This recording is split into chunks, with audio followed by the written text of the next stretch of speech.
right, what is up? What is up? We are back. I think it's all going through. Yes, mic is on. Let me just do a quick stream check. I see John's already in here, which makes me really happy. Let me just load up the live, make sure everything's coming through good and well. Live on Hunnaball. What is up? I told you so. I said it. I said it. I said the Commanders would lose. And I'm not saying that makes me smart, but for once this season I don't feel dumb. All right. John asked, how did this affect Dan Jones? Well, it didn't affect the Giants well. I can answer that much. The Packers looked better across the board tonight. I don't think that's much of a hot take. I didn't think the Commanders were that good. I knew they had their issues. I knew they had their holes, man. I mean, sweet Jesus. Their leading rusher had 17 yards, and we'll talk about Eckler a little bit later. That's just a real bummer. But I will say the Packers looked great. And I want to...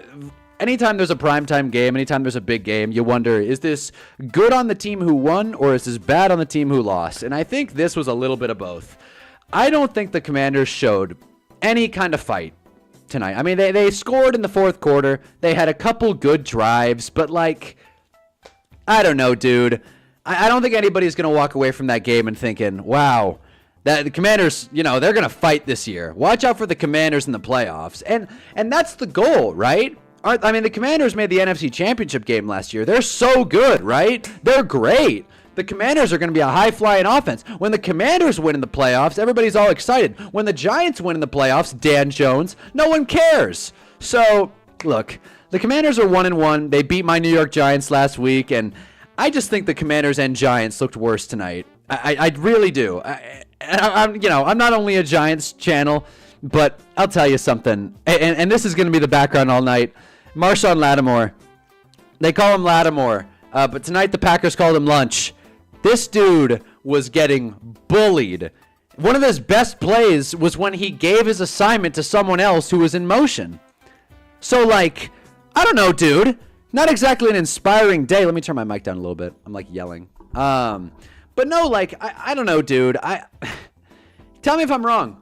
Tell me if I'm wrong. I mean, we can look at the box score, but people thought this game would be competitive. I really didn't. And the final score doesn't tell the whole story. The Packers had a chokehold on this game the entire time. Yes. All right. The Commanders did miss 2 field goals. That does count. What's his name? Matt Gay.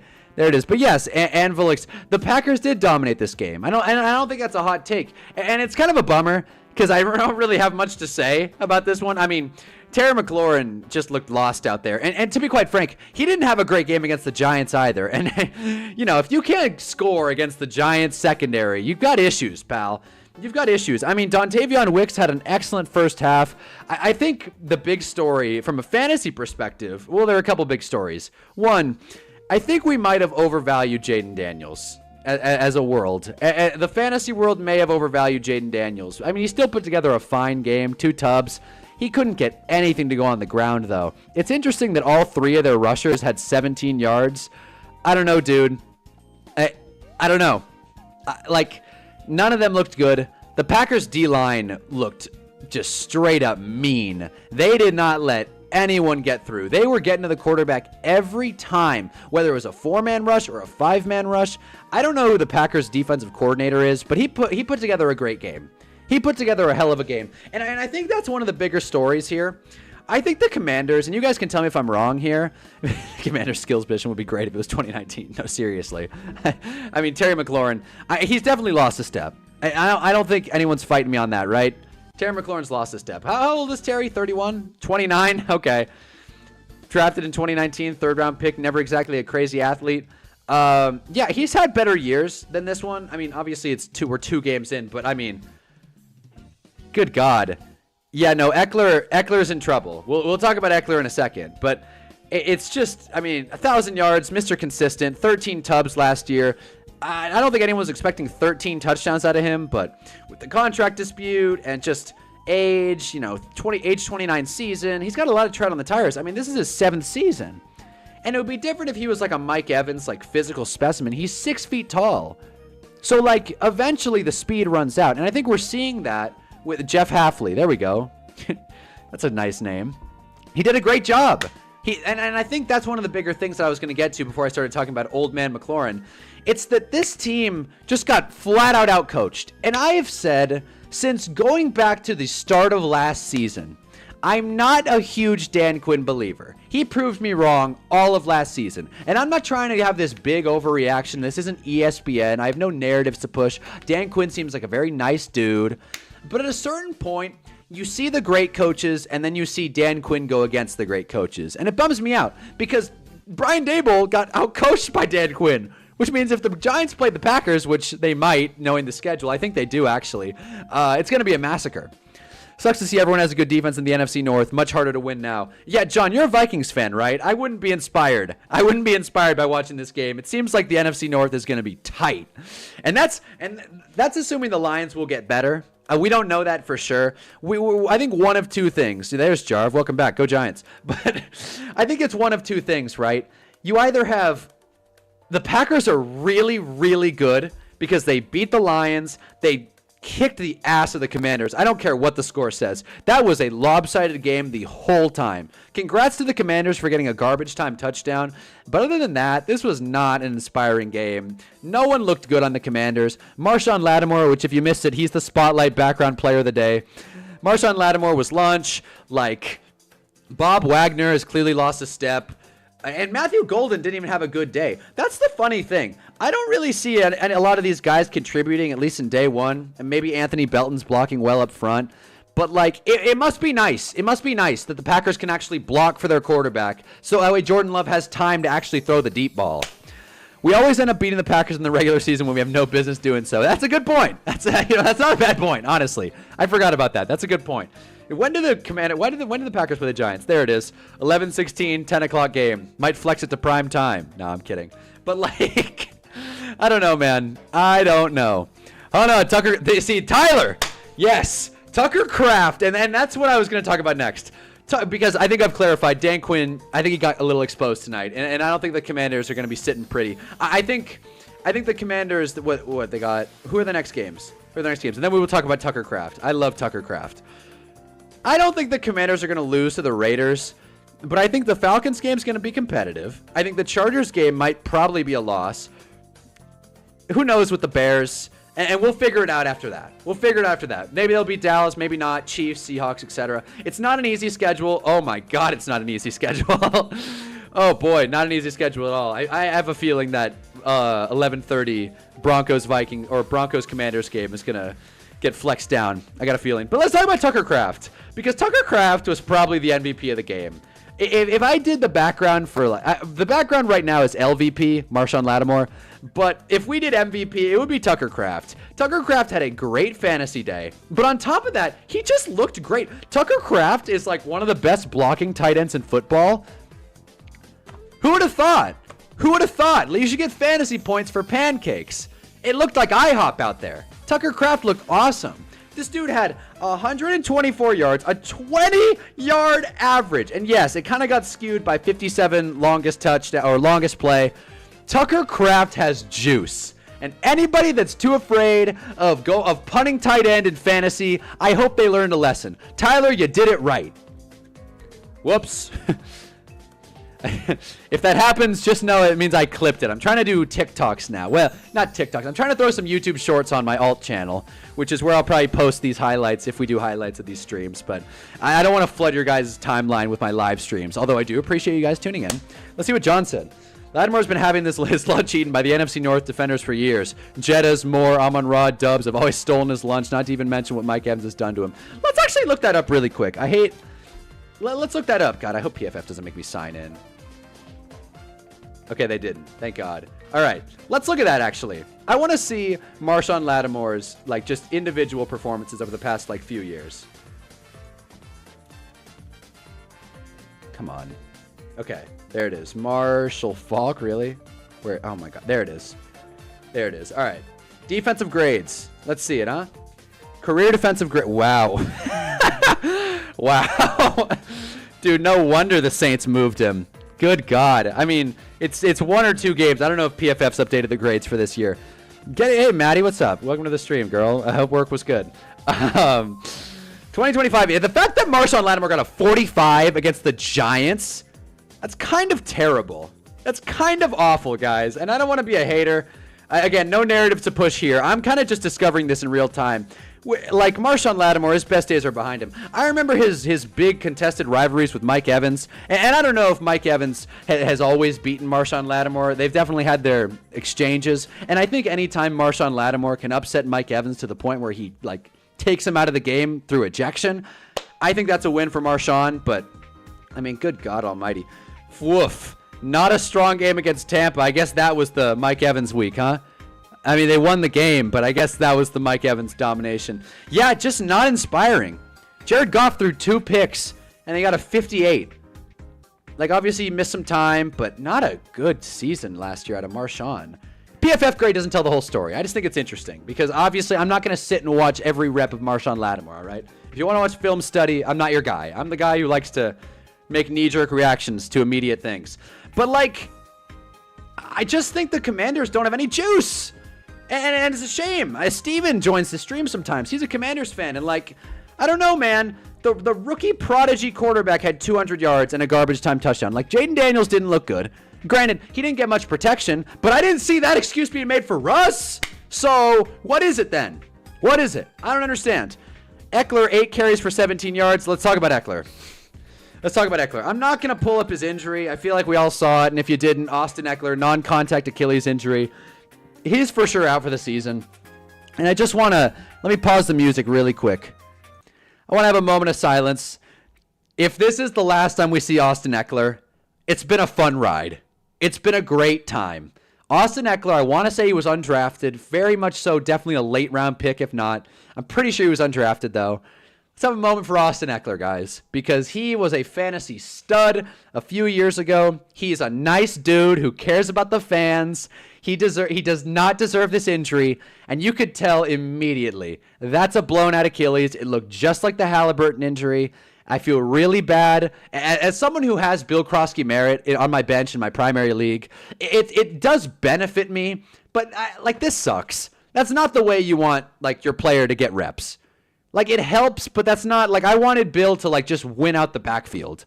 Because the thing is, I feel awful for Austin Eckler, and you know, he deserves his moment, so I'll give it to him, and then we'll move on to Bill really quick. But Austin Eckler, like, once a fantasy stud, obviously he hasn't had the strongest couple of seasons. I think there's enough tread on the tires. He's definitely 30+. 30 flat, definitely 30+, but 9 seasons in the NFL. I didn't even think about that if he'd retire, but it's likely. And maybe not retire in the moment. Let's not act like he's looked great this year, right? He hasn't. And he didn't look amazing last year, but this year especially, just not a great go of it. He had 17 yards, and then he had 26 against the Giants. Just not inspiring. And the Giants' run defense is a Swiss cheese, man. So it's like, if this is the last time we see Eckler in an extensive NFL role, which is likely, he might not call it quits next year, but at the same time, it's kind of like, I don't see a world where Austin Eckler becomes a starting running back ever again. If this is a torn Achilles. I hope it's not. It looks like it is. I mean, we can watch it. If no one saw it, we'll watch it really quick because it's not that gruesome. I'm not playing the sound. I'm not taking it, NFL. I'm not taking this copyright. As you can see, right there, outlet, just a step. And it looks like the Packers play on grass. So I don't know if this is maybe that's turf. I don't know. I have a bad eye. But I don't want this to start up the whole turf, non-turf injury. Non-contact football injuries are something that I don't know if they're on the rise, but they definitely feel more prevalent in the modern NFL. So it's a bummer. It's a damn shame. And you hate seeing that, regardless of who it is or what team you root for. And that's a good point. I don't think he'd want to be an RB3. I don't think there's a world where Austin Eckler is like cool with that. I think he's made his money. He's had his career. At least I hope he's made his money. I hope the Commanders paid him well. Let's look. He definitely, like, there's definitely an out after his contract. Let's look this up. Best typer on YouTube comes back. 2-year, 8. I hope that's not 8,400. 8 mil. Okay. There is an out after this year with about $1 million dead cap. Is there a way to see? Okay, career earnings, 35 mil. He's made his money. He was undrafted at a Western State, Colorado. Any Western State, Colorado fans in the building? So He had a good year. He earned it. Austin Eckler, if this is the last time we see him, salute. All right? Music's back on. Let's talk about Bill. Because Bill did not have as good of a week. I'm not the PFF guy, but Bill was the most efficient running back last week, according to PFF, among all running backs. Every single one of them. And I'm going to talk about quarterbacks and how efficient they are in my next video, which is going to be really good, by the way. You got to watch my next video. I'm really excited to make it. It's about quarterbacks and the death of the pocket passer. It's going to be sick. But Bill didn't look as good tonight. And I think it was just a negative game script. If you're holding Bill Krosky-Merritt on your bench, I don't think this is a performance to panic with, especially now that Eckler's not going to be playing. I think Bill's going to get a lot of the work, but it became very clear early that regardless of Eckler or not, what's his name? He didn't even register a target. But Jeremy McNichols is the receiving back. He's the third down back if Eckler's down. So while it's exciting that Bill Krosky-Merritt's going to get more reps, it's also kind of like his ceiling is kind of capped because he just apparently can't catch the ball. He can't run routes. Cliff Kingsbury does not believe in Bill Krosky-Merritt. And let's talk about Cliff Kingsbury for a second. Because Cliff Kingsbury, I'm not going to say he's a bad coach. Clearly, he's not a bad coach. But something happens when Cliff Kingsbury gets challenged by a good defense. And it's not a good thing. It's not exciting. It's not inspiring. It's just bad. When Cliff Kingsbury faces friction, he's the last guy I'd want with a headset. Straight up. And that's why he didn't work out in Arizona. This very much could be just good Packers. And we could see the Commanders have a big bounce back week against against Vegas, against the Raiders, right? If they don't win this game, and they, Mahi, what's up? Yeah, no, I don't know if you mean Jeremy McNichols or just in general, but I agree. The routes on the field were abysmal. The whole thing looked bad. Anytime the Commanders get punched, they have no response. Like, congrats, you guys beat up on the helpless Giants, but it was a one-score game until it was a two-score game. The Giants suck, all right? Let's call it like it is. But if you lose to Vegas at home next week, I'm not going to say hit the panic button because I don't even know what the panic button looks like for the Commanders. But I think the entire world will take a step back. There's something about losing in prime time, especially losing like they did in general. I see. Yeah, I don't disagree. And that I didn't watch the routes super carefully. I was more watching the Packers offense, which just, got me excited. And then the Packers pass rush, which was insane. The way they stacked the box was crazy. And Jaden saved Cliff. I agree. But I don't think there's a world where Cliff Kingsbury ever gets a head coaching job. Just straight up. I don't see that.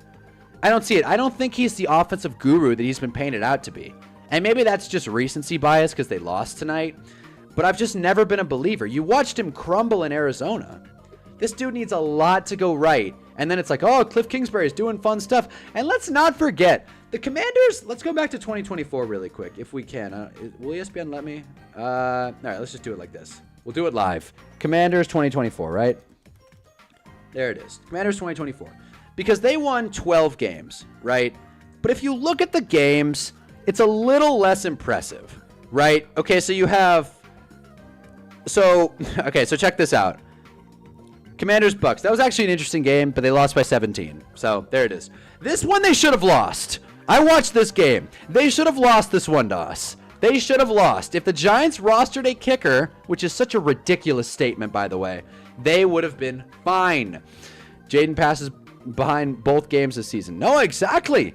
Jaden hasn't looked great either, but to be fair, he didn't have a lot of time tonight. He had a lot of time. Well, time is relative against the Giants. There were some plays where the Giants pass rush got through and Jaden looked lost, and then there were other plays where the Giants pass rush didn't get through. By the way, so, Jarvis, I'm sure you'd be happy to hear this. Shout out to the 6 field goal game. Seriously, what a time that was. But I'm sure you'll remember this when or not remember this, care about this. The Dexter Lawrence, Brian Burns, Kayvon Thibodeau, and Abdul Carter on the field for single-digit plays. Like, less than 10% of our plays. What the hell is that, Shane Bowen? I'm not talking about the Giants, though. You were right. I saw the blowout. Exactly. Thank you, Muhammad. I was right. And a Commanders fan in the chat. But you look at this, right? They had a textbook win over a Bengals team that was bleeding, right? They beat an awful Cardinal. I don't want to say awful, a not great Cardinals team. They beat the Browns. Congratulations. They were close to beating the Ravens. They deserve credit for that. They beat the hopeless Panthers. They eked by the Bears on that stupid Hail Mary, which was a great play, but come on. They went to one score against the Dan Jones Giants. I don't even know if Dan played. Against the Dan Jones Giants, they went, it was a one-score game. Shane Bowen is an idiot. I do agree. I do agree. Shane Bowen might actually be on the hate list, the shit list, if you will. I lost it. Where were we? And like, I'm not trying to do a complete victory lap on the Commanders right now. I'm kind of just drawing this out a little bit. They lose to the Steelers by 1, whatever, competitive game. They lose to the Eagles, whatever, like a close game again, but they lost, right? They lose to the Cowboys, which, if I remember right, that was when they had that Hail Mary, but then Siebert missed the kick, and then they lost in overtime, which, weird one. Congrats, though. You beat the Titans. You eked by the Saints. You beat the Eagles, who had, like, the worst game they had all season. And then this Falcons game was, like, a very good and fun game, but, like, you know, like they competed with some good teams. But when you look at the whole picture, this isn't a 12-5 team. I mean, it is, but it's not like an exciting 12-5 team. They eke by the Commanders, and again, I'm poking holes. They deserve credit for these wins. They eke by the Commanders. They beat the worst the Lions played all season because Jared was seeing ghosts, and then they got smacked by the Eagles. We all saw this one. When it mattered most, they got smacked by the Eagles. So, like, I'm not trying to do a whole Commanders victory lap at the moment, but it just doesn't feel like this team's great. And I watched the whole Giants-Commanders game, and I'll respond to what you guys said in the chat. But, like, the Commanders didn't look good last week. They didn't. The Giants just couldn't block. The Giants put out the worst offensive line. By the way, Andrew Thomas practiced today. Thank God. Giants put out the worst offensive line performance I've seen in my life. And they won. Congrats. And then they got stomped tonight. Not a fun one. Not a fun one. If you don't have Prime and didn't watch it, they got stomped. Let's respond to what you guys said. We all talked about this all offseason. Having those 4 guys specific on the line at the same time, that's what we get. Lol, seriously, what the hell? I completely agree. I completely agree. What's the point? I genuinely think he can't, like, figure it out. Like, he can't scheme it. And Spags is gone. Spags is never coming back. So what the hell do we do? Still wondering why the Commanders traded Brian Robinson. In his final season's better than a 6th-round pick and no running game. Nothing against Bill, but Robinson's a better running back. I agree. That was kind of a weird move. That was a weird move. They were really drinking the Bill Kool-Aid. Maybe Josh Harris is a fantasy player, and he's like stashing Bill Krosky-Merritt. In hindsight, that move looks really bad. Obviously, they didn't know that Eckler was going to miss time, but it's also not like Robinson was eating up a huge cut of the deal. What was he, a 6th-round pick? Or no, he was not a high pick. Brian Robinson. B-Rob, 26. My God. When was he picked, though? That's great. Thanks. Date joined. But when was he drafted? Oh, my God. I feel like such an idiot. I should know this. 5th round? My God. 3rd. Wow, 3rd-round pick. They traded their 3rd-round pick before his contract was up? Oh, my God. Best available free agent, Zach Moss or Amir Abdullah. Sweet Jesus. I think they should try KT on the inside on pass rush situations. I think they should just be more creative. But I agree. But KT has the outside speed. But, you know, he's not better than Abdul Carter. He doesn't have more explosion than Brian Burns. So that's a good point. I just lack a creative play calling. But tonight's about the Commanders. We can talk about the Giants. We'll talk about the Giants all Sunday, believe me. But tonight's about the Commanders. And I just feel like it's easy to, like, dunk on the Commanders because they lost. But this schedule's tougher than last year. Way tougher. The Raiders is not a free win. I'm not paid to be a DC. No, like, Dexter's getting double teamed every play, and Shane Bowen just refuses to acknowledge it. I completely agree. But Commanders, like, that was a close game last year, and the Falcons look a little better than last year, and the Commanders look a little worse than last year, and it's in Atlanta. So I don't want to jump to conclusions, but I'm picking the Falcons in that one. In LA. In LA against the Chargers. Not exciting. Bears, you'd think that would be one of their easier games. They had to win off a Hail Mary last year. So, like, they scored 18 points against the Bears last year. And you know, we all hate Caleb Williams in this stream. That's very on brand of us. But, like, we're going to see a real slugfest. And if God forbid the Commanders lose 3 out of these 4. If the Commanders go to 2-4, or no, was that 2-5? 2-4. I just don't see a world where going into Dallas is ideal. They might win that one. Going into Kansas City, then playing the just buzzsaw that is the Seahawks secondary. Playing Detroit in the regular season game. That's going to be tougher. Miami should be free. Denver's going to be tough. Minnesota's going to be tough. Eagles. And then they got the Eagles twice to close out the season. So they might get a free win at the end of the year. But I don't know, man. I don't know. Is anybody seeing this schedule and thinking, the Commanders got it? They'll be fine. This is easy. All the easy games they barely eked by last year, and all those teams got better. So the Commanders love running dudes. They may as well sign Adrian Peterson. That's a good call.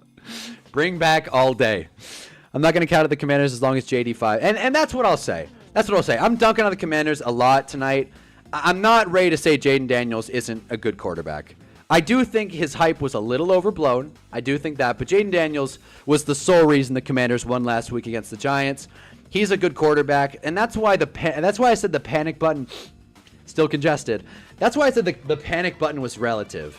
Because, like, the panic button when you have a 24-year-old quarterback on a rookie deal. I can't believe I guessed that. 24-year-old quarterback on a rookie deal who looks really good. I don't know if they're a tier above those teams. Like, what? Like, Mahi, you tell me, like, what teams are they a tier above at this point? Are they a tier above the Falcons? I don't think so.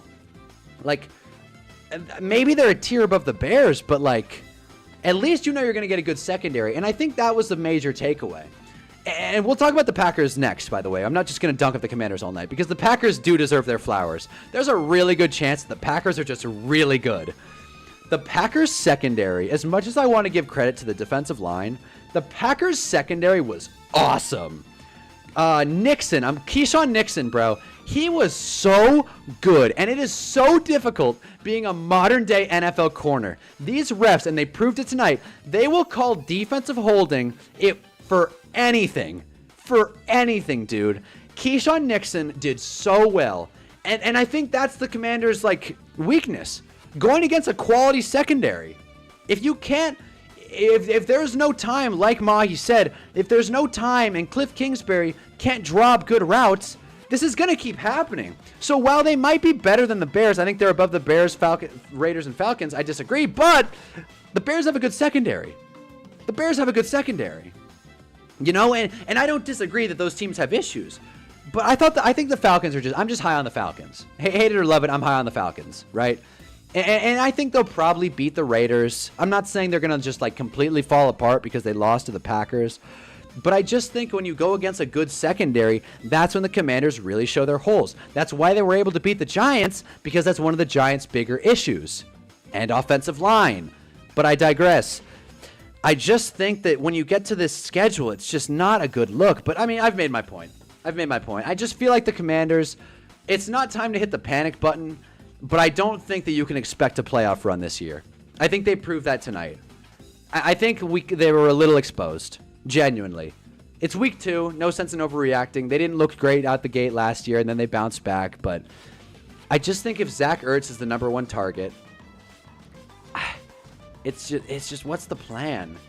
And I think it was John who said the team would be great in 2019. And it's like, yeah, bro. I mean, look at these top 3 receivers. Ertz, McLaurin, and Debo. And Jarvis, maybe it is good Packers. Maybe I'm overreacting. Maybe as a Giants fan, I've grown to just hate the Commanders a little bit more. And, you know, they piss me off. But let's talk about the Packers. Because they looked really great.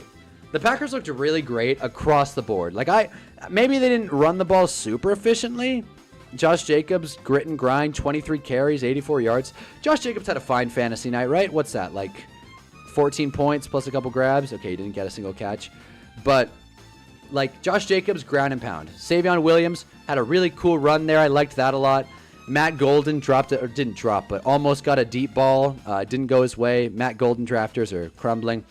But I do think the Packers, top to bottom, looked really great. And I really, really, and I hope this doesn't come back as a jinx, I really hope the Packers stay healthy this year. I feel like injuries are the only thing that can stop this team. And clearly the Lambeau grass or turf isn't exactly perfect because, you know, Eckler. But I feel like more than a good secondary struggle against young, fast secondaries, side effect of having the oldest roster in the league. Really good point. Really good point. Really good point. And the conditioning comes out as well. It just felt like when the Commanders did score, it was garbage time. And yes, they missed a couple of kicks, but they just felt helpless. And I think that was just really good by everyone on the Packers. Matt LaFleur, who... very easy coach to hate, by the way. He says some ridiculous things in press conferences. Like when he said Tucker Carlson, their kicker, every time he goes out there, I just pray. You guys remember that? That was so funny. I loved that. That was such a fast screenshot out of me. That's one of my favorite Bleacher Report graphics ever. Matt LaFleur is so funny to watch. Anytime something goes against the Packers, his facial reaction is priceless. It's so funny. I love it, but he's a good coach. He's a good coach. He did well. He sees a challenge and he beats it. And he doesn't have much playoff success. The narrative around Matt LaFleur is that he can't win the big one. I think that's going to change this year. I've been on record saying that, maybe not on this show, on this stream, but I think the Eagles are primed for a Super Bowl regression just because it's natural. They have a tough schedule. And I don't know. I feel like the Eagles are a team that partied pretty hard this offseason. No, there's anything wrong with that. They deserve the championship. One of the best teams ever. But, I don't think Philly's going to bounce back with an insta run at the Super Bowl, right?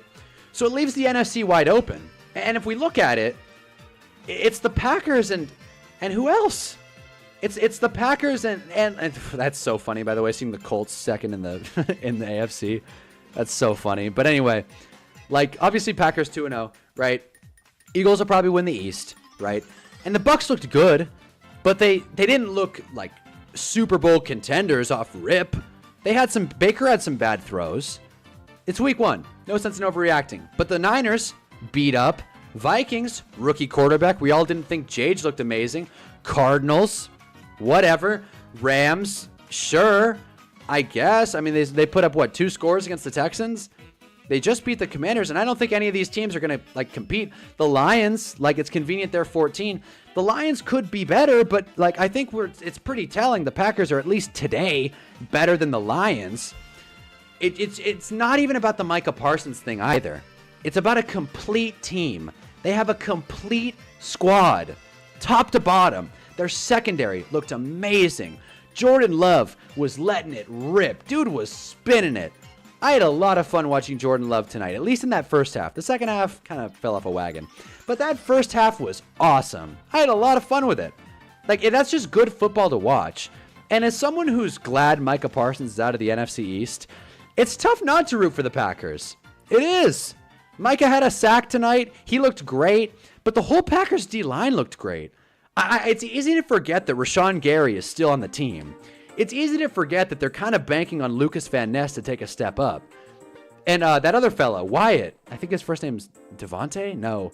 I know it starts with a D. But Wyatt, their nose tackler 3-tech, looked really good. He had a couple deflections. He was getting pressures. So you get to this point where, what is bad about the Packers? And Jaden Reed went down and you didn't even notice. I hope he's okay. It looked like a shoulder thing. At least his own teammate didn't run into him. But the Packers offense looked really good. I don't know, man. I do know. It's not difficult to hate the Packers. That's interesting. I mean, as a Cowboys fan, I don't blame you for that one, James. I don't blame you for that one. But I just feel like the Packers, just top to bottom, are probably the most complete team, at least in the NFC. I'll say that right now tonight as a big overreaction. Van Ness did look great. I agree. I completely agree. So, and then the Packers' schedule makes the Giants and Commanders and Eagles' schedule look like a cakewalk. They got Cleveland next week. That's going to be a massacre. James, they're going to Dallas. I'm sure that's been a big circle. It's going to be interesting to see Cincy. It's going to be interesting to see Cincinnati, just because that's a team that obviously is an explosive offense that struggles out the gate, but by then they'll have things figured out. By the way, hey, it's the picture I used for the thumbnail. But it's going to be interesting to see the Bengals game.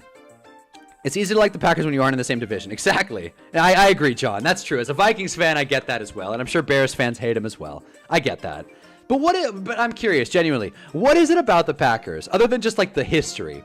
Because with the Eagles, it's easy, right? They threw snowballs at Santa Claus. They injured Victor Cruz. They took Saquon. It's very easy, right? And Cowboys-Eagles is a very storied rivalry. It reminds me of the last Super Bowl Packers team. I like that. I like that take. And that's something I put in my notes, by the way. This is the best I've seen the Packers look since prime Aaron Rodgers. Does anybody disagree with that? Does anybody disagree this is the best the Packers have looked under Jordan Love? Like, I don't think that's a hot take. And I think, and I'm not saying, it's easy to be like, oh, the Packers are 2-0. They're going to win every game from here on out. But I am curious to see Cincy, see where that game goes. I think Cardinals are just not that great. Eagles is America's team. Yeah. Yeah, totally. Yeah, 100%. Steelers in prime time, I guess, will be interesting. A prime time game against a good defense will always be tough. They just keep winning. That's it. I get that. I get that. That's probably where I'm going to be with the Eagles in 10 years or so. But for now, and then we'll see the Eagles. This will be a fun one. I'm glad we get to see this game. Eagles-Packers on Monday Night Football. I'll be sitting in this chair talking about what the hell happened. All right? I probably won't want to talk about this one. Then they got some division matchups. They got 3 straight divisional games. They close out the year with mostly divisional matchups, which is tough. Not going to lie. Denver's a tough defense. Ravens is going to be a really tough game. That might be a Super Bowl preview. And let me, real quick. What's the Super Bowl logo of this year? What's the Super Bowl logo? Oh, my God. Of course, SB logo doesn't do it. Super Bowl logo, right? I feel like you could get away with maybe there's yellow. You could get away with Packers in this one. There's blue. It's definitely not going to be Dallas. Let me answer this because this is a really funny argument you guys are having in the chat really quick. The Cowboys being America's I think the Cowboys are America's team by title, but not by substance. Does that make sense? Like, the Cowboys call themselves America's team. They're the most well-branded team, most valuable franchise. But you can't not win a Super Bowl this millennium and expect to be America's team by, like, skill-wise. I don't know. I hope you guys get what I'm saying. Right? Like, in principle, the Cowboys are not America's team. By title, maybe. By nomenclature, I'll give it to them. The Cowboys have so little. Let them have it. America doesn't lose as much as the Cowgirls. Well, I don't know, man. I don't know about that one. But I don't beef with Packers fans. We're pretty interlocked with each other in Minnesota, so it's friendly jabbing. Not nearly as hostile as Philly fans. Well, that's not tough to disagree with. About time someone said it. There it is, yeah. A lot of Eagles fans and Cowboys fans in the chat. Should we just turn the tide to an NFC East discussion? Can we all just band together and hate the Commanders for one night? Can we all just band together and say the Commanders suck? The Saints was America's team for a little bit after Katrina. That was sick. Rich Eisen said that Steve Gleason blocking that punt was the greatest play in the last, 15 or so years. Tough to disagree with him. Very tough to disagree with him. As much as I hate America's team should be Pat's off-branding and recent legacy, problem is they were ass before Tom Brady. I don't disagree, Larold. I don't disagree. I just think it's kind of a cop-out. Be like, oh, the Patriots, America's team. But they also have, 6 rings. That's something. And the Cowboys do have the media at their fingertips. I can't disagree with James at that point. As a Giants fan, I know very well the Cowboys game and the Eagles game as well, and the Commanders game. That's why I'm not really surprised by the Commanders losing.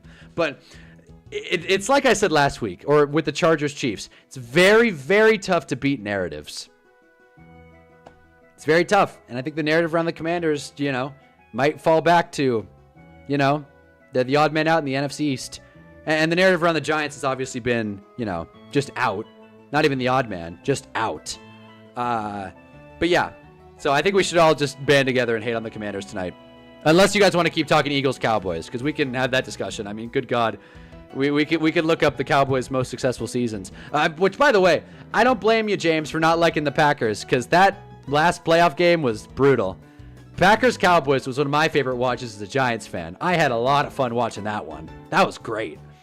The Pats are cheaters and America's cheaters too, so it makes sense. I love this. But it is tough. It is tough to say the Commanders, or not the Commanders, the Cowboys aren't America's team. I don't know what the counter is to that. Who is America's team if it's not the Cowboys, right?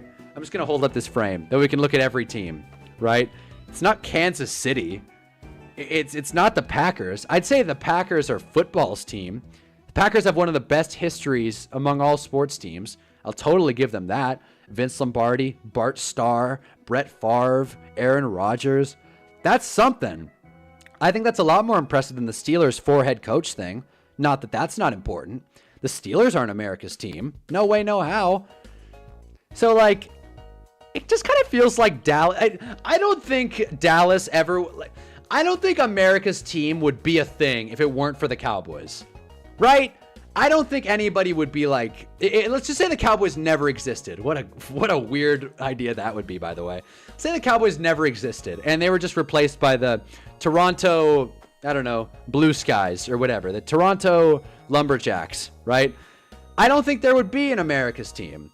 It's kind of like they gave themselves the nickname and just kind of lived with it. But let's see what you guys said. America's team will always be the Birds. Yeah, totally, man. Eagles is America. That's a good point. That is a solid point. But I don't think that dark green and a Super Bowl, 2 Super Bowls this century are nice, I guess. But other than that, not amazing. Probably the Raiders. Yeah. First impressions last, and the Cowboys with Staubach made an everlasting impact. Yeah, I guess for qualify first impressions though. When do first impressions start? That's a really good point, Larold. America's a very diverse nation, so to say that any team is America's team is tough. I wish I could say the Giants were America's team. I feel like New York's not a tough argument. The Giants have a long and rich history, one of the oldest teams. But the Giants have just been so terrible for so long, man. If the Giants had 6 championships, if the Giants beat the 2000 Ravens, which never would have happened, and what other Super Bowl? The Giants lost another Super Bowl, I feel like. Did they? If the Giants had 6 rings, I'd be pounding the table saying the Giants are America's team. They don't, and they've been awful for the last 10 years, so I'm going to fold in this argument. The Bears, welcome to the team, Lorenzo. America's team is Bama. All right, let's not bring college into this. Scatterboo is America's player. I like that. The Bears get a ton of praise every year for being a super mid franchise. They won their 6th offseason Super Bowl this year. Well, yes, no doubt. No doubt. I like the random shot at the Bears. I like that. That's funny. I agree, though. I agree. The Bears are the offseason champions every year, and they never do anything with it. Genuinely, though, because I know there are a couple NFC North fans in here, power rank least favorite teams in the division, right? Because I feel like the Lions, Detroit, that's kind of... I feel like it's easy to be with Detroit, kind of where I am with the Commanders. I'm like, okay, you had one good season. Oh, wow, watch out. That's kind of how I feel like you guys should feel about the Lions. I don't know. Maybe I'm grasping at straws. But I'm curious who Packers fans hate more. Probably the Bears. But it's like, why fear the Bears? Why fear the team that doesn't have a 4,000-yard passer yet? It felt like we were America's team for a little bit after we beat the undefeated Patriots. Man, what a time. Should we just watch Giants Super Bowl highlights tonight? Is that what we should watch? To be honest, what I do want to watch, I want to watch that Matty Does Whatever. Matty Does Sports or whatever his name is. Let me pull it up. I screenshotted it because I want to watch it. Matt Be Great. Matt Be Great. I feel like that was an interesting situation. And as someone who's dealing with the YouTube copyright thing, I feel like we have a horse in the race. It's not favorites Cowboys. Yeah, well, yes. It's not easier to do it to the Lions than the than the what team? Than the Redskins. The Lions lost more this offseason. Yeah, fair enough. The Commanders built this offseason. The Commanders did build out this offseason. I said last stream or a couple of streams ago, the Texans trading Laramie Tunsil might be one of the worst moves of the whole offseason. Maybe they couldn't pay him, but now their offensive line sucks, and the Commanders got better. The Ravens could be America's team. The Ravens are the most well-run franchise. I'll give you that. I think top to bottom, and Colin Cowherd says this. This isn't my take, but he's right. Colin Cowherd says the Ravens top to bottom, ownership, GM, coach, quarterback, best run franchise in sports. And I completely agree. The Ravens were an expansion team like 20, maybe 30 years ago. Yeah, about 30 years ago, 96, I think. And they've just been good ever since. They've had like 2 bad seasons.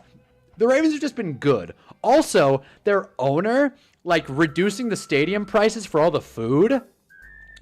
Hello? That's super cool. Easy to root for that. And also, I don't know if you guys saw it or not, and I could pull it up if you guys want to check it out, but if not, it's cool. But the Ravens do this thing where they let fantasy leagues buy out suites and then do their fantasy draft in the stadium. That is so cool. And it must be nice being able to do that stuff.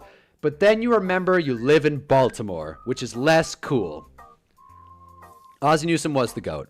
Picking Ray Lewis and Jonathan Ogden in the same draft is insane. 2 Hall of Famers, 1 round. Let me respond to what you guys are saying. The Commies and the Giants don't really hate. You don't hate the Giants? That kind of hurts. Honestly, James, that kind of hurts. I wish you hated the Giants. I get why you don't. I wish you hated the Giants. I would think the Packers would be America's team. They're a super old franchise and have a ton of history. Fans always talk about countless championships they won prior to the merger. Yeah. I don't think the Packers are a bad pick. It's kind of convenient to say that tonight, but I don't think the Packers. I thought the Ravens were the Browns and moved to Baltimore. They were, but I'm just saying. But I think they started more or less from scratch. They started more or less from scratch, didn't they? Or did they just keep the roster? Because it felt like they got an expansion pick. Let me look. Also, I'm gonna skip this song. I hate when the Mario music gets all lame.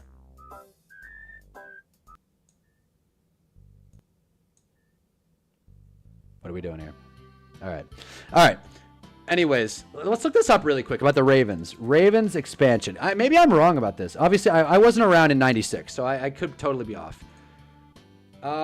Ravens expansion team 1996. Once again, the worst typer in YouTube returns. Wait, so they recognized personnel, but did they keep the roster?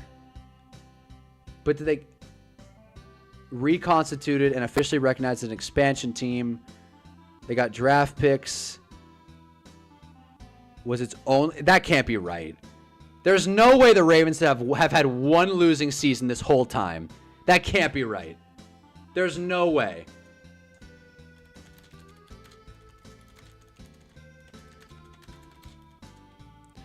That can't be right. 8. Yeah, I thought so. Thanks a lot, AI. Never trust AI sports.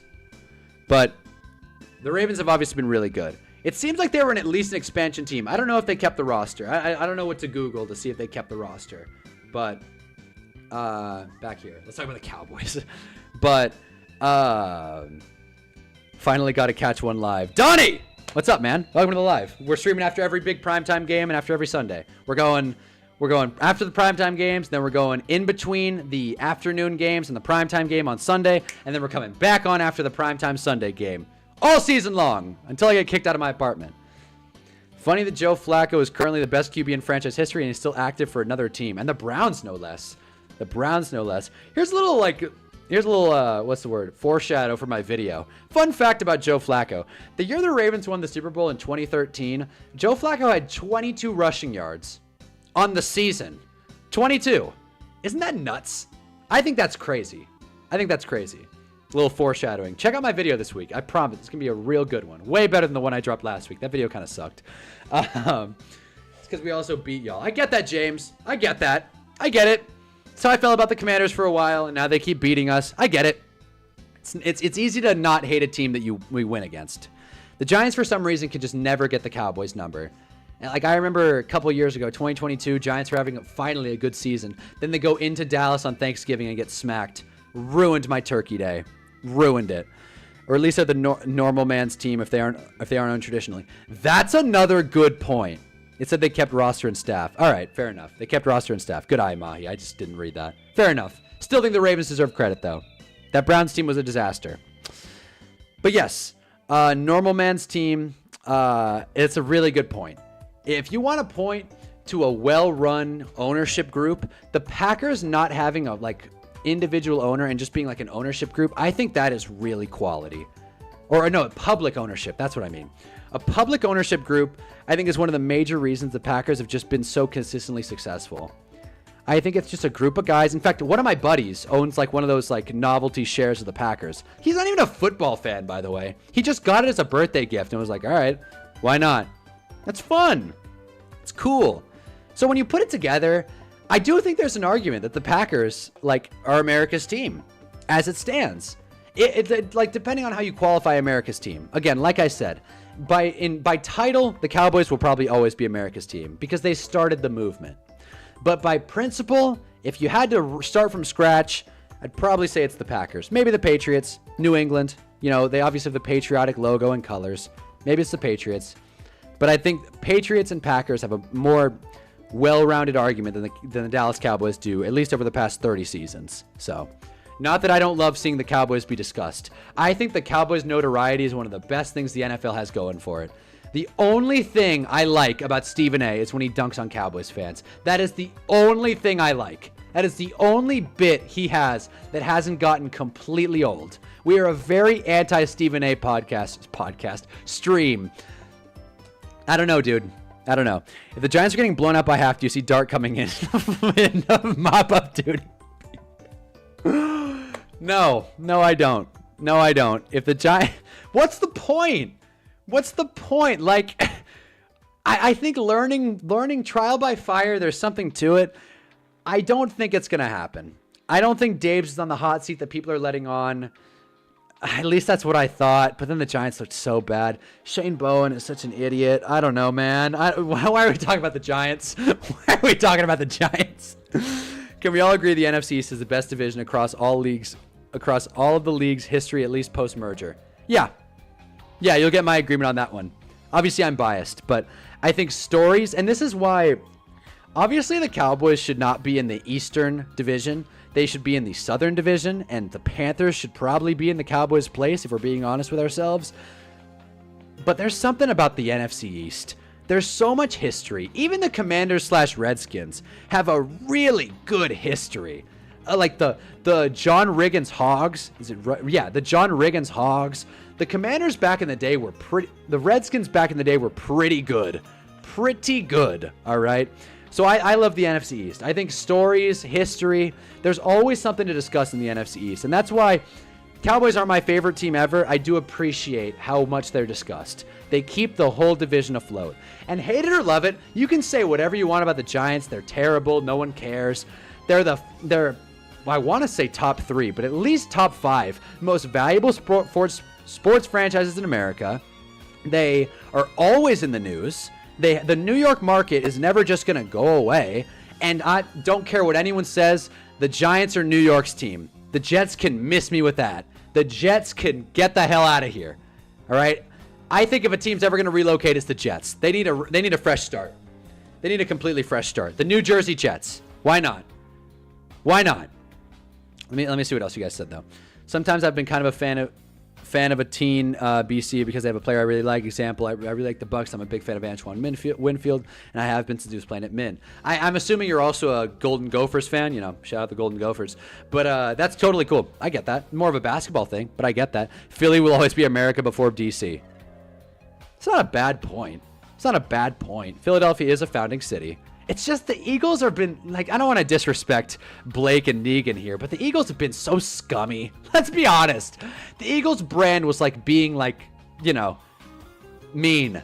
They're like the Raiders. That's why the Raiders can never be America's team. They don't have the polish. They just don't have the polish. And the Eagles wear that. That's not even a knock. The Eagles wear that. You don't get to wear underdog masks if you're America's team, right? You don't get to be this got it out the mud tough city and also be America's team. You got to pick a lane, Eagles fans. You can't have it both ways. If Dart starts, then we're gonna have a second. Then we're gonna get a second Odell catch this Sunday, maybe from Darius Slayton, the $1 million man. Darius Slayton really proving us right. Jeez, giving him Saquon's contract. I have friends from New York that are Jets fans, and I'm just like, why? Thank you, ADD, America's Dragon's disciple. Thank you. What's the point? I have sat through a decade of the Giants being awful, and I have not one. I'm not from New York, so this doesn't really count. But not once have I been like, man, it must be nice being a Jets fan. Nah, dude. The Jets are snake bitten forever. They haven't won a Super Bowl since the 60s. They have no business being an NFL team. Call it. Philly's fine, but the Eagles are terrible. Yeah. Well, qualify fine. I mean, if we're going to judge the cities, then like Baltimore is immediately out. You know, New England's not a city. Green Bay is probably not America's city, for God's sake. I don't think that's a hot take. I would say, and we're certainly not going to LA. The Rams are not America's team. The Chargers. I can't even finish that sentence. I like how this Commanders Packers discussion just turned into who's America's team. Greg, there it is. Welcome, man. But not underdogs, but dogs. There you go. There you go. You guys were dogs this year. Well earned. EDP is Eagles' most well fan. I'm gonna walk that back. I don't agree with you, Jarv. The Eagles fan that is the most like notorious in my book is that one guy who paints his face. I forget his name. It's like Raging Eagles fan or Big Eagles fan. And there's this video that I saved on my phone. Let me see if I can pull it up, actually. It would be better to pull this. This video is worth it. I hate typing stuff on stream, but this video is worth it. Let me see if I can pull this up. I'm sure you guys know who I'm talking about, by the way. Where is it? I hope YouTube knows what I'm talking about. I really... God! Of course it doesn't. Of course it doesn't. Okay, fine. I'm just going to look up Eagles fan. Eagles fan. I will pull up the video next stream. I have it on my phone. Where is he? Where is he? By the way, when the Eagles burnt down Philly. If this is America's team, this is kind of dystopian. Low-key. Low-key. This is kind of dystopian if this is America's team. I don't even want to say it's wrong. It's just kind of a bummer. Nah, dude. Like, congrats. The Eagles wear that. That's their brand. I'm not even knocking them for it. That's their brand. You guys know what I'm talking about, though, right? The Eagles fan that, like, paints himself. Okay, Eagles. That's his name. Eagles super fan. Mohawk. That's it. This guy. This guy right here. We all know who I'm talking about, right? This is the most notorious or most famous Eagles fan. I keep saying notorious, guys. Take a shot every time I say notorious. But this guy. This is the most famous Eagles fan in my book. Philly's fine before 10:30, I guess. Yeah, that's fair. They sold. Yeah, no, the Jets did sell their soul to win with Namath. I mean, Jets, Namath, who knows? But the Jets are the Jets. They're slimy. They make a deal with the devil to win a Super Bowl.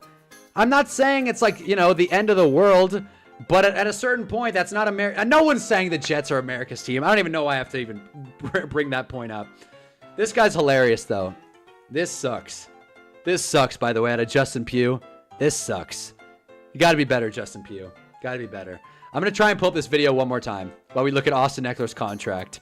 One more time. Now that I know what he's officially called. Eagles superfan. Buccaneers. It's my favorite video right now.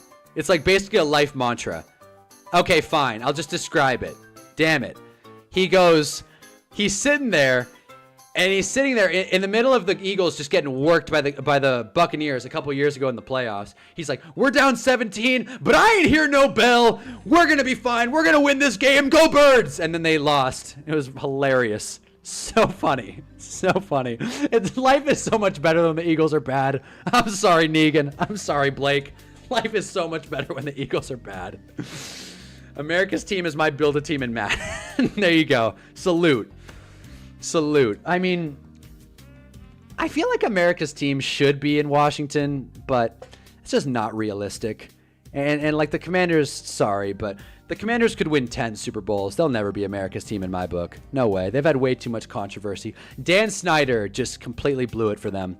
The Cowboys have also had so many rivalries. That's another true thing. That's why it kind of hurts that you don't consider the Giants as one of the rival teams. That's another thing. I agree. The Cowboys are rivals with everyone. The Cowboys have a rivalry with the Niners, the Eagles, I'd say the Giants, the Commanders, the Steelers. Like, you know, if we're splitting hairs, the whole America's team thing, the Patriots a little bit. Hell, even the Packers. There's no team that has that many rivals. And the Cowboys wear it. The Cowboys have no reason to like, oh no, actually you guys should like us. The Cowboys embrace it. The Cowboys really embrace the hate, and I respect that. I don't like the Cowboys, but I respect how much I dislike the Cowboys. How about that, James? How about that? How about them rivalries? Do we have anything else to discuss about tonight's game? Is there anything else? Like, the Packers looked really great. That's the thing. I was worried. I'm like, what the hell am I going to talk about on stream? The Packers looked really good. Like, we're not even going to watch the highlights, honestly. I'll probably watch highlights on Sunday, but I don't want to take a copyright strike tonight. I think we all saw the game. The league was better when the Redskins were in the league. I mean, look, I wasn't the guy that was super... I didn't have a strong stance on the name thing. Because it's just a case-by-case basis. You have Native Americans who didn't care about the name. You have Native Americans who really didn't like the name. You have fans who really liked the name. You have fans who didn't really care because the team sucked. Honestly, I think it was more about a reset and a rebrand because Dan Snyder was such an awful owner. I think that's it. And I think the big thing with the Commanders is, or at least, I think the big thing with Native Americans is, let's call it like it is. A football logo is not what, like, real Native Americans give a damn about. I don't want to get too political here. I really don't want to get too political here. But I've taken 2 Native American literature classes. I took them at UCI, go Anteaters, and such waste of time. Not because learning about Native American history is bad, but because it was the same course. We read the same book and studied the same exact text across 2 different courses, and it wasn't even my major. So I'm a little more well-studied than most on this. Sorry for hitting my mic. But I will say, I don't think serious Native Americans would, if there was a trade, right? We would rather have land or more reparations or a logo change. I think they'd go with the land. I don't know, man. That's kind of where I stand on it. I'm yelling at 9:30 at night Pacific Standard. But I like how this conversation has come up. The dialogue's been very steady flowing tonight. But the Commanders have no history. The Redskins have all the championships, I guess. But that's okay, yeah. But like eventually they'll get history. They've rebranded. It happens. Like, teams rebrand. I honestly think it's not a bad thing. I think a lot of teams should rebrand. I think if you're the Jaguars, what do you have to lose? Like, if you're the Colts even. Like, what is the Colts history? Excuse me, Anteaters? Yeah, Anteaters. Zot, man. They suck. Micah did get a sack, by the way. He did get a sack. And a bunch of pressures, too. Micah looked great. I think just one. Maybe more. Micah... Okay, it was a half sack. It felt like a full sack. It was a half sack. But he got in the backfield. He got in the backfield a lot. 4 sacks. It's funny. When the Packers get 4 sacks, oh my God, the Packers pass rush looks great. When the Giants get 3 sacks, no one cares. I don't know. I'm not here to defend Shane Bowen, though. He's a moron. As well as the Packers play tonight, I'm still worried about the secondary outside of McKinney. I need more of a sample size from Nixon. Nixon looked good. Though. And do they still, like, Ballantyne or Valentine? Who's their corner two? Is it Ballantyne or Valentine? I know I just read Valentine, so I'm assuming it's that. I feel like the Packers secondary will be fine. They looked really strong tonight. And the Commanders, I can hate on them all I want. They don't have a pushover offense. Who's their right cornerback? Valentine, yeah. Valentine looked good. McKinney's great. Go Giants. Like, I don't think their secondary is much of a hole. Their pass rush is stout. Devontae Wyatt, that's his name. And their linebackers, they've put a lot of assets into their linebackers. Quay Walker, don't be an idiot. Don't do some dumb shit and get suspended, Quay. Please. Top to bottom, really complete squad. Really complete squad. If the Redskins... I don't disagree with that, Jarv. I don't disagree with that at all. If the Redskins should change their name, the Chiefs should too. Yeah, I don't disagree. I don't disagree at all. But again, I'll say this. I'll pound the table on this. Just to close it out, and we can move on from the Native American discussion. I don't think the names are what they're worried about at this point. I think a lot of Native Americans care more about, like, tangible assets than sports team names. I don't know. Redskins is definitely a little more egregious than Chiefs, though. But, you know, it's a loaded topic. We don't need to get into it. I think they should have kept the Washington football team name. You know, that's interesting because when it first came out, I was kind of like, ugh, the Washington football team? Gross. But honestly, as time went on, it's kind of classy. It's kind of like, ooh, Washington football team. You don't need to know what we are. We just win games. And they made the playoffs with that name. Kind of cool, unique, original Washington football team. I do think, since we're going to talk about this, I do think Commanders is kind of a letdown. Like, I put my notes Manders. I want to start calling them the Manders because that just sounds stupid. I wish they were the Hogs. I wish they were the Hogs or the Mad Hogs, the Red Hogs, something like that. If their mascot's going to be a pig and they have John Riggins, I wish they were the Hogs. That would have been sick. Hogs is such like a football name. Hogs. I like it. I like it. Weren't the Colts originally in Baltimore? Same thing with the Titans. They used to be the Oilers. Yes, both things are true. Both things are true. So teams move. Teams move. Johnny Unitas, great quarterback, historic guy, played in Baltimore.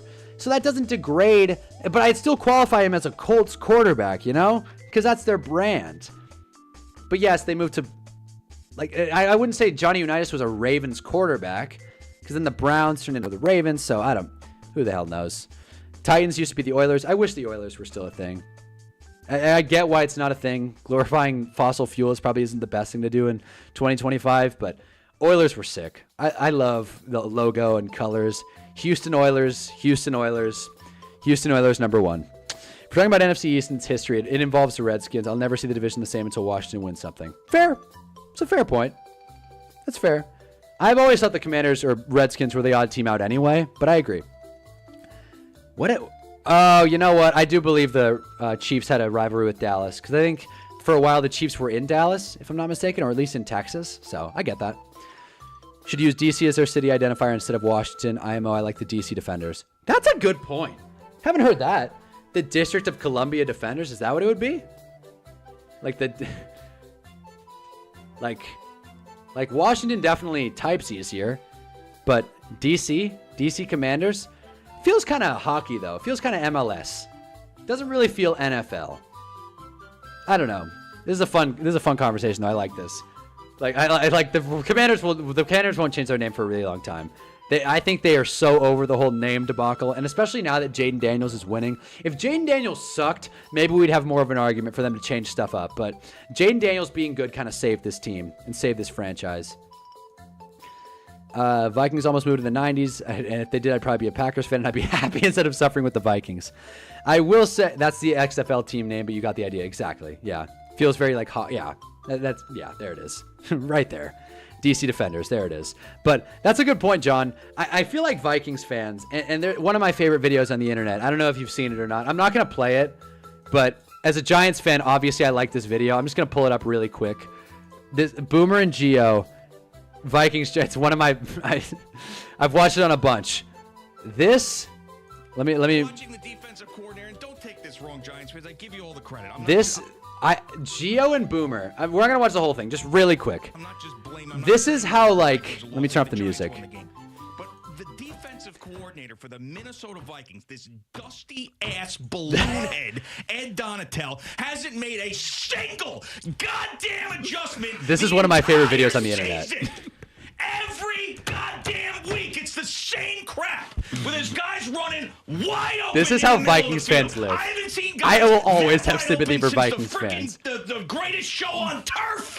Because I wasn't familiar with the pain Vikings fans have been through until I watched this video. Because when the Giants beat the Vikings in the playoffs, I was circling, watching every video, looking at every meme, every article that I could. I was the happiest person on planet Earth. And this video goes to show how deep it cuts for Vikings fans. I'll always have sympathy for Vikings fans. In 1999! This is a must-watch clip if you haven't seen it already. Giants advanced to round 1, Boomer and Geo. I love this video, especially if you're a Giants fan, Jarv. Relive that one good year we had. But Oilers jerseys were goated. I love that blue. That powder blue is way underused, and the Panthers just blew it with... The Panthers just... Their uniforms suck. Can we all agree on that? The Panthers' uniforms. The Panthers are a team I wouldn't be mad at a rebrand. I feel like the Panthers would be due for a rebrand. At a certain... What do they have to lose? At a certain point, it's like, Bryce Young sucks. Let's fix this. Let me turn the music back on. Bryce Young sucks. We all hated Donatel that year. Yeah, he got cut. That's so funny. Chiefs were the Dallas Texans. What a weird... I love how there's like just name recycling. It's like we couldn't think of anything else. It's like, oh, Texans works. Why not? Why not? Panthers jerseys are elite. Really? Am I wrong on that? Am I crazy to say that? Let's look this up. Am I wrong on that? I don't like it. I think the logo is kind of a snooze also. I think the Florida Panthers are, just better team. I think they're outworking you guys. Let's look up. Why did I look up logo? Uniforms, I meant. I'm over it. Like, I'm over it. Maybe I'm a hater. That 2015 team changed my life. That's fair. Are you a Panthers fan, Mahi? Is that what it is? I'm trying to keep track of everyone's team. Sorry for hitting the mic. I like the Panthers color scheme. I don't. Like, I respect that they're like their secondary color is black. I think that's cool, but it just kind of gets washed out. Maybe if the team was good. I will say, I'm going to show you guys 2 pictures. And I think this proves my point. I'm going to show you guys 2 pictures. And this is why I think they're due for a rebrand. Okay. I'm going to show you guys 2 pictures. And this is why I think it's kind of over in Carolina. Okay. God, I hate this song. All right. There it is. Oh, my God. Oh, my God. Where'd it go? All right. I butchered it. Cam Newton. You compare Cam Newton to Bryce Young. That's what I was doing. Maybe this is it. Because it's like, this is a bummer. And this is aura. Bummer. Aura. Pats fan. There it is. You tell me. I'll tell you, these Mario songs, sometimes they're cool, other times they just completely suck the life out of you.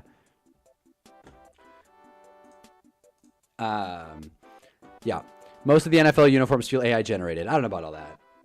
That's a contentious throw. I think some of the new ones are cool too. I really like the new color rush, by the way. I think rivalry week is going to be cool. Who had the worst uniform colors out of the Saints uniform? Yeah, no, Saints, John. Saints. We looked at the Saints, and we'll pull it up again, just for love of the game. I don't know. Is this their primary this year?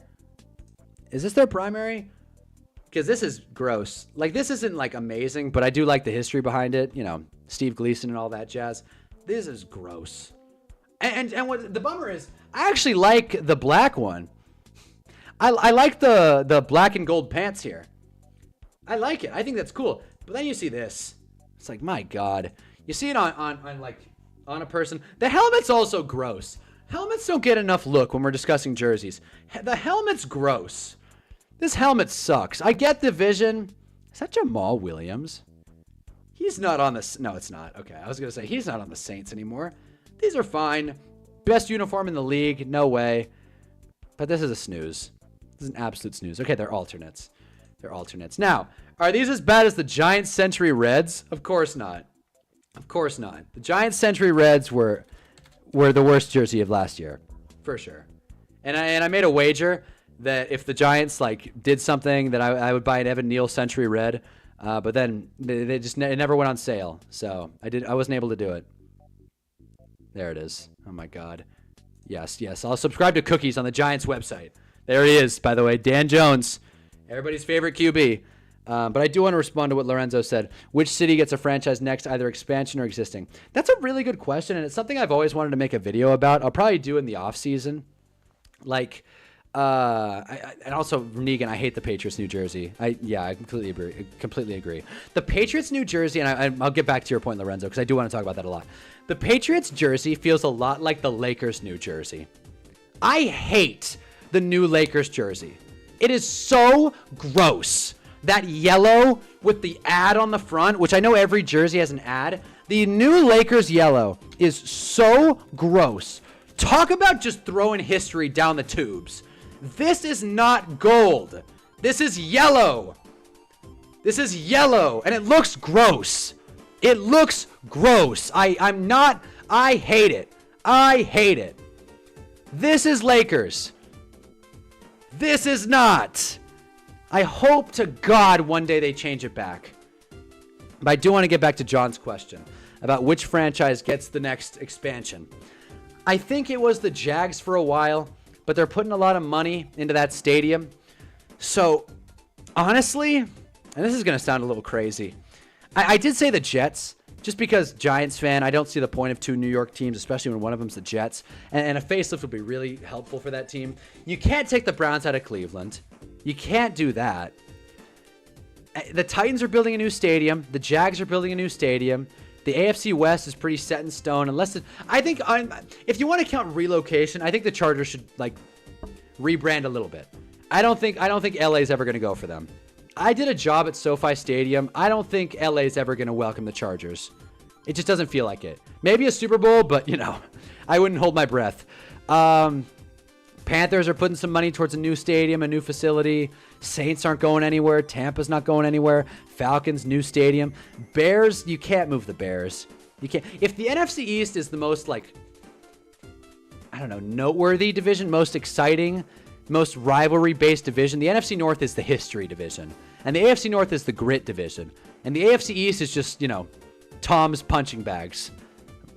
So to answer the question, I want to say the Jets, but I know realistically that'll probably never happen.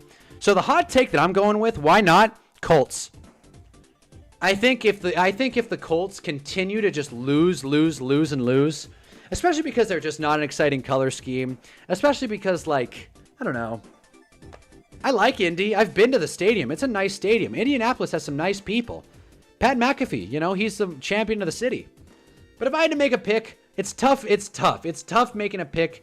I just don't see a world where there's an NFL expansion. Because, like, where do you put the teams?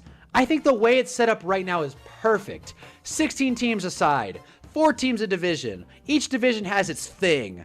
I just feel like an expansion would be such a bummer. It's probably more likely, but I don't want to see it happen. But let me respond to what you guys are saying. My fave Giants uniform is the 2000s alt red. I agree. We should totally bring that jersey back. I don't hate the century red. It was the pants that made the whole uni terrible. Not wrong. Not wrong. The helmet was kind of a snooze too. But, you know, the helmet was a bit out there. The pants were gross, though. I like the attempt, but if the Giants were good, they'd be like kind of like alternative. But the Giants suck, and every time they wore these jerseys, it was a disaster. And then anytime they didn't wear the jerseys, it was a disaster. So there it is. Probably LA again. Yeah. Honestly, yeah. I mean, God, the Chargers moving again would be such a bad look. But I'm telling you guys, I'm in California. The LA and California will never embrace the Chargers. It was already the Rams like city, already the Rams area, and then the Rams won a Super Bowl. Like, the LA will never embrace the Chargers. And San Diego is still pissed, by the way. So the Chargers will be the Clippers of the NFL until they make a change. The new Lakers yellow gives me a headache. Exactly. Cincy could move if the owners sell. That's a good point.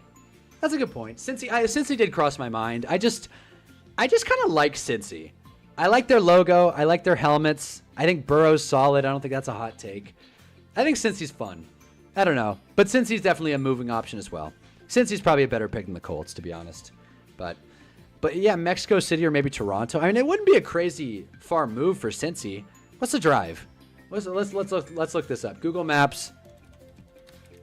Cincy to Toronto. I feel like that's not a crazy drive. They can probably Toronto, Ontario. Okay. Yeah, you know what? What's that? A 2-3 hour flight at most? Go through customs? They could definitely still be in the AFC North. That's for sure. It's not like the Bears are going to move. It's not like the Bills are going to move. Too much of a logistical. The NFL will probably never go international. No, I agree. But if they do go international, I don't think Toronto's that crazy. But that's a really good point, actually. I didn't even really register what you said. That's actually a really good point. Visas for a 53-man roster sounds like a real headache. A real headache. And again, not a politics channel. I don't think we're making Canada happy at the moment. I don't think our current administration has any desire to befriend our friends up north. So I don't think they're going to like cut us a deal if the NFL wants to move a team up there. And also, the NFL is America's league. The NFL is like what America has. The NBA is cool, but the NBA is international. The NBA has that. Congratulations. The ratings suck, but at least they're international. By the way, strictly football channel, but I do want to bring this up really quick. Did you guys see Adam Silver come out today and was like, hey, if NBA fans can't afford to watch the games, they can just watch highlights? Roger Goodell's a doofus, and it's super easy to hate on him. Roger Goodell would never say something that stupid. Roger Goodell, you could call him whatever you want. A doormat, bad at his job. He's a good spokesperson, and he would never say something that stupid. Oh my God. But if a team is to relocate out of the States, I think going to London would be such a disaster. I've actually been to a London NFL game. I lived in London for a few months. It was fun. People showed out, and all kinds of different jerseys. The passion was there, and the game was Dolphins-Jags, and it was still a lot of fun. The people showed out. It was a good time. I had a blast. Go Giants. I wore my Giants pullover. I saw some Giants fans. I was like, "Go Big Blue!" Like, "Oh yeah, mate!" And that was an awful British accent. But yeah, relocation's fun though. I probably will make a video like, what would a relocation expansion look like? That's more of an off-season thing. That's like when I don't know what to make. I'm gonna make an off-season video about relocation, and it'll probably get like 400 views. But it's a fun concept. It's fun to talk about. It is funny how our Packers. That's what I mean. Roger might actually be the best commissioner. That's what I mean. It is so easy to hate on Roger Goodell. I totally get it. I'm not trying to defend him, but when you compare him to the other leagues, he does a pretty good job. And the NFL doesn't have any like controversies like a lottery rig or referees getting paid off. Like the NBA has had their hand in the cookie jar like 100 times. And David Stern was just a slick businessman. And then you have Adam Silver, who like, my God, dude, Adam Silver. I don't know how to run a sports league, obviously, but like, let me know if you think Adam Silver is a good commissioner. My God, I don't. Favorite part about international games is a mesh of a bunch of different teams. Exactly. I think that's the coolest part, John. I completely agree. I wish I was old enough to actually experience NFL Europe in real time. What do you mean by that? Like in real time? Like what do you mean? Like be there? Like be there for a game? It's cool. It's very cool. If that's what you mean by real time, it's very cool. British fans are fun. I took the train, or the tube as they call it over there, so I didn't have to worry about parking. A lot of people walking, a lot of drunk fans, obviously, and the food was not great. It was at Tottenham Hotspur Stadium. Nice stadium, not great food, pretty overpriced as well. Adam Silver's awful, and Rob Manfred's a coward. I don't recall NHL. Yeah. No, Rob Manfred is a coward. I do agree with that. I'm not a baseball guy. I'm the worst person to ask baseball stuff to, but I know that baseball's failing, and I know Rob Manfred waits. That's the MLB guy, right? I'm assuming that's what you're talking about, because if you're saying you didn't, let's just make sure that way I don't sound like a complete idiot. Thank God. Should have stuck with my guts there. Yeah, Rob Manfred. Dude is so slow to make changes, and that is one thing you got to give Raj. Raj is not afraid to pull the trigger and make some changes. The NFL has many skeletons in the closet. Other than the concussions thing, like what? Like genuinely, I'm sure it's not a perfect clean slate. The NFL Europe Developmental League. Ooh, yeah, that'd be cool. Is that a thing? God, I feel like an idiot right now. I feel like a complete idiot. The last two comments, and I have no idea what the hell you guys are talking about. Is that a thing? Or is that like you wish you could see it happen? Like you want to see it happen? Europe Developmental League. Develop program. All right, let's see. Oh, God. It's an academy. Is that it? Like it refers to an academy program. Broader. Okay, so it's not like a team. Maybe they could do like an XFL international. That's not a bad idea. What if they sent the XFL overseas? I don't think that's bad. I think that's what you're inferring. A Europe Developmental League, kind of like the XFL. I think that would be really cool. I think that would be a really good way to... Let's see this. Let's see the Reddit post. This is an article, right? Okay, cool. Pro Football Talk. NFL ponders eventual division. There's Florio. NFL's been printing dollars. Eventually make a push. Yeesh. The NFL is eventually trying to make a push to a 4-team European division. But do you put that on the AFC? The NFC? Like, Goodell ended it because it lost money. That sucks. Oh, boy. Lloyd Howell. There he is. Will players want to move to London, Germany, or Spain? Oh, my God.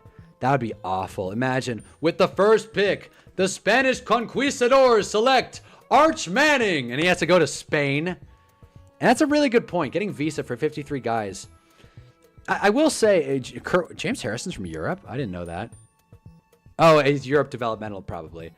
Kurt Warner, that is... Wait, didn't Kurt Warner play in the Arena League? Isn't that the Arena League? Okay, here we go. Mahi. I might be in the minority here, but I like Silver. He gave power to the players, brought in a ton of money to the league, and he's let the game breathe, but the NBA definitely needs to be more strict. I don't know, dude. I mean, I don't disagree with you, right? He gave more power to players, and that is a good thing. That is a good thing. It just kind of feels like he's just kind of... just feels like he kind of ignores the important issues. Like the All-Star game, which I will never be a guy that talks about the All-Star game as if it's that important. But like, it kind of matters in the NBA. And the fact that they can't figure it out, and then the NBA Cup, like, I like that they're trying things. It just feels like such awful attempts. And I'll say this, I'll pound the table forever on this. The NBA should not play 82 games. The NBA should reduce its season down to like 60 or lower. And I don't know if that's a hot take or not. You guys might disagree. But the WNBA, which I'm sure you guys are rolling your eyes right now, the WNBA does not play 82 games. I want to say they play 46, maybe less, maybe more. WNBA games feel like they matter. They do. I low-key follow the WNBA. Go Las Vegas Aces. I got a little money on them this year to win the title. 15-game win streak.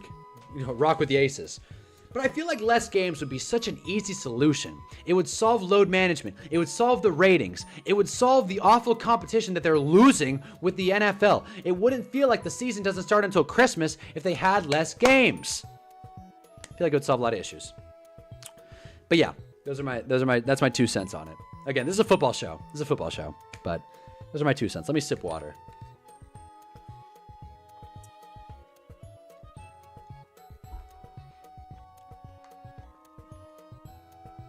Then there's a draft. It's one thing to tell a 21-year-old who prefer to live in Pittsburgh than moving to Seattle. It's another to tell me he's packing for Frankfurt. But Jarvis, can you tell me Jarvis, can you tell me? I follow. I like the WNBA. I've actually streamed a WNBA game, a couple, to be honest. I like the WNBA. I'm not gonna sit there and tell you it's better basketball than the NBA, but I like it. But in spite of all that, Roger does get a lot of unwarranted hate. Colin Kaepernick ordeal wasn't a good look either. I do agree. The Colin Kaepernick thing wasn't great. I feel like the NFL kind of butchered how they handled that. But Jarv, you still haven't told me the skeletons in the NFL's closet. And I'm sure the NFL doesn't have a completely clean slate.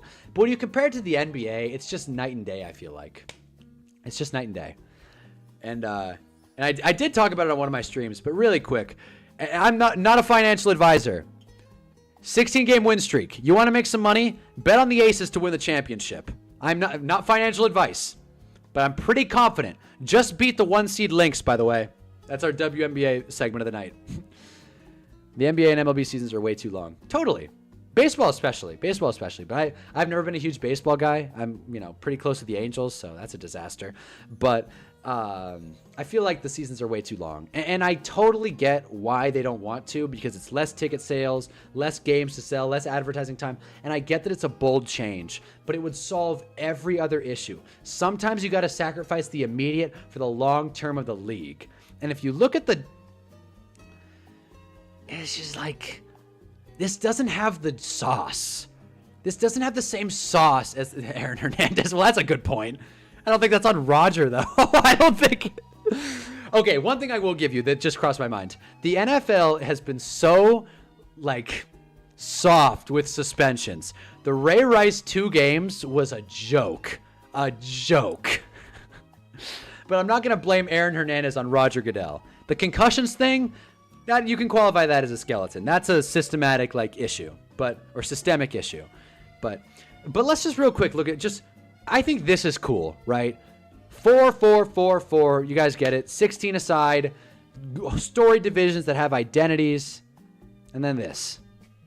It's like, what the hell?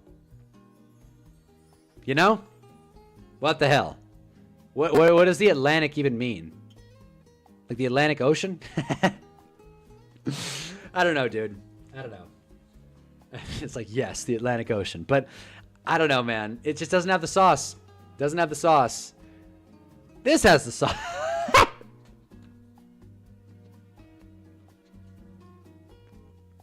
This has the sauce. This doesn't. NFL has terrible bias when it came to domestic violence suspensions. Meanwhile, gambling, insta-year. It's definitely something they don't want us to think about. I agree. I don't know why that didn't show up on my OBS chat, but I do agree, Lorenzo. If I miss a chat every now and again, OBS is kind of like not showing every comment. So if I miss one, NBA probably adds 2 more teams by 2030. And because the NBA has no history, they could do it. They could do it. What if the NBA could the NBA go down to 4-team divisions? Would that work? Would that be a thing if they added 2 teams, 32, and this did the NFL 4, 4, 4, and 4? Would that work? I don't know who this fella is. Pause him real quick. But would that work? Is that crazy? If you reduce the games and you make the divisions, I like the NFL, so obviously I'm gonna be like, oh, it's a better idea. But I'm just curious, like, would that work? This conversation has gone a little out of its scope.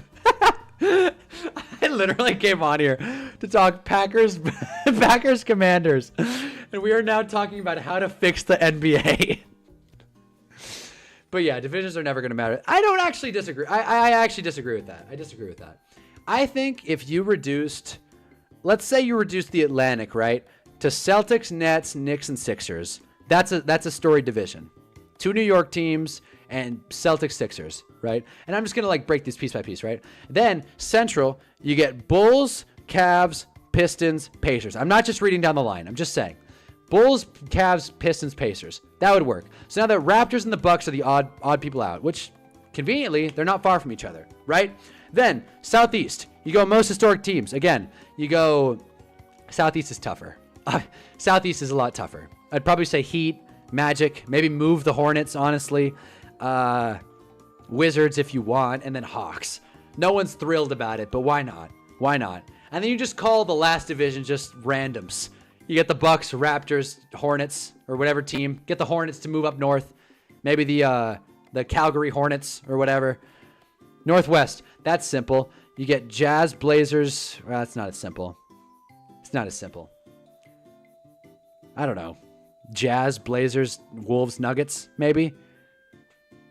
Just going by history here. Pacific is super easy. Just get the California teams. Just call it the California division. Simple.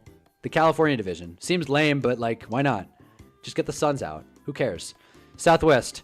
You keep the Spurs, you keep the Rockets, you keep the Mavs, and then you coin flip between Grizzlies, Pelicans. Probably the Grizzlies. And then all of a sudden divisions matter. And all of a sudden divisions matter. And then you give the team that wins the division a top seed in the playoffs, and then you do wild cards. Again, I'm a biased NFL fan. I think the way the NFL runs things is perfect.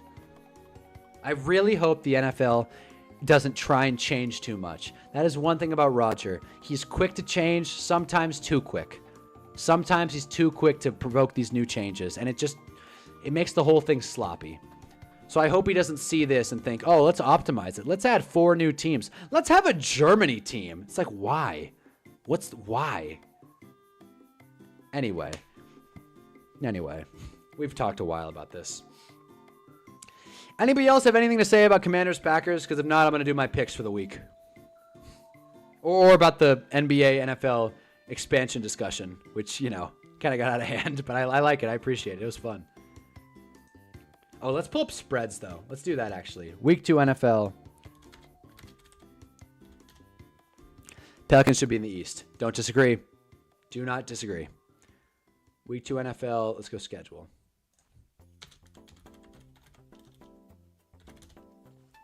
Okay. Here we go. Betting odds, sure. Okay. Let's do it. We'll just scroll through the article. Okay. Commanders, I told you guys Packers were going to win by a lot. I'm going to call myself 1-0. I said the Packers by 100. They covered. Niners Saints. This one's interesting. Opened Niners -7.5, but now they have Mac Jones. It's going to be -3.5. Let me see. Thoughts on XFL versions of PATs? Would love if the NFL did that. God, I don't know what you're talking about. Pelicans would be a perennial playoff team if they were in the East. Those CP3 AD teams could have done better in those eras. Don't disagree. CP3, well, did CP3 and AD play together, though? Oh, but like the separate teams would have been better. AD and Boogie Cousins, yeah, no doubt. Let me look that up, actually, really quick. And then we'll get back to the picks. XFL PAT. Let's see this, huh? One of these days, I'm going to take a typing class, I swear. 3-tier PAT structure. Pat McAfee is not a fan. Oh, who cares? XFL PAT. I'm really struggling to see this. Okay. 3-tier structure. They've preserved... Okay. What the hell? Okay. 1-point attempt from the 2-yard line, 2-point play from the 5, and a 3-point play from the 10. I like it, but I also think there's something to just kicking a point after. I like it, but I like it.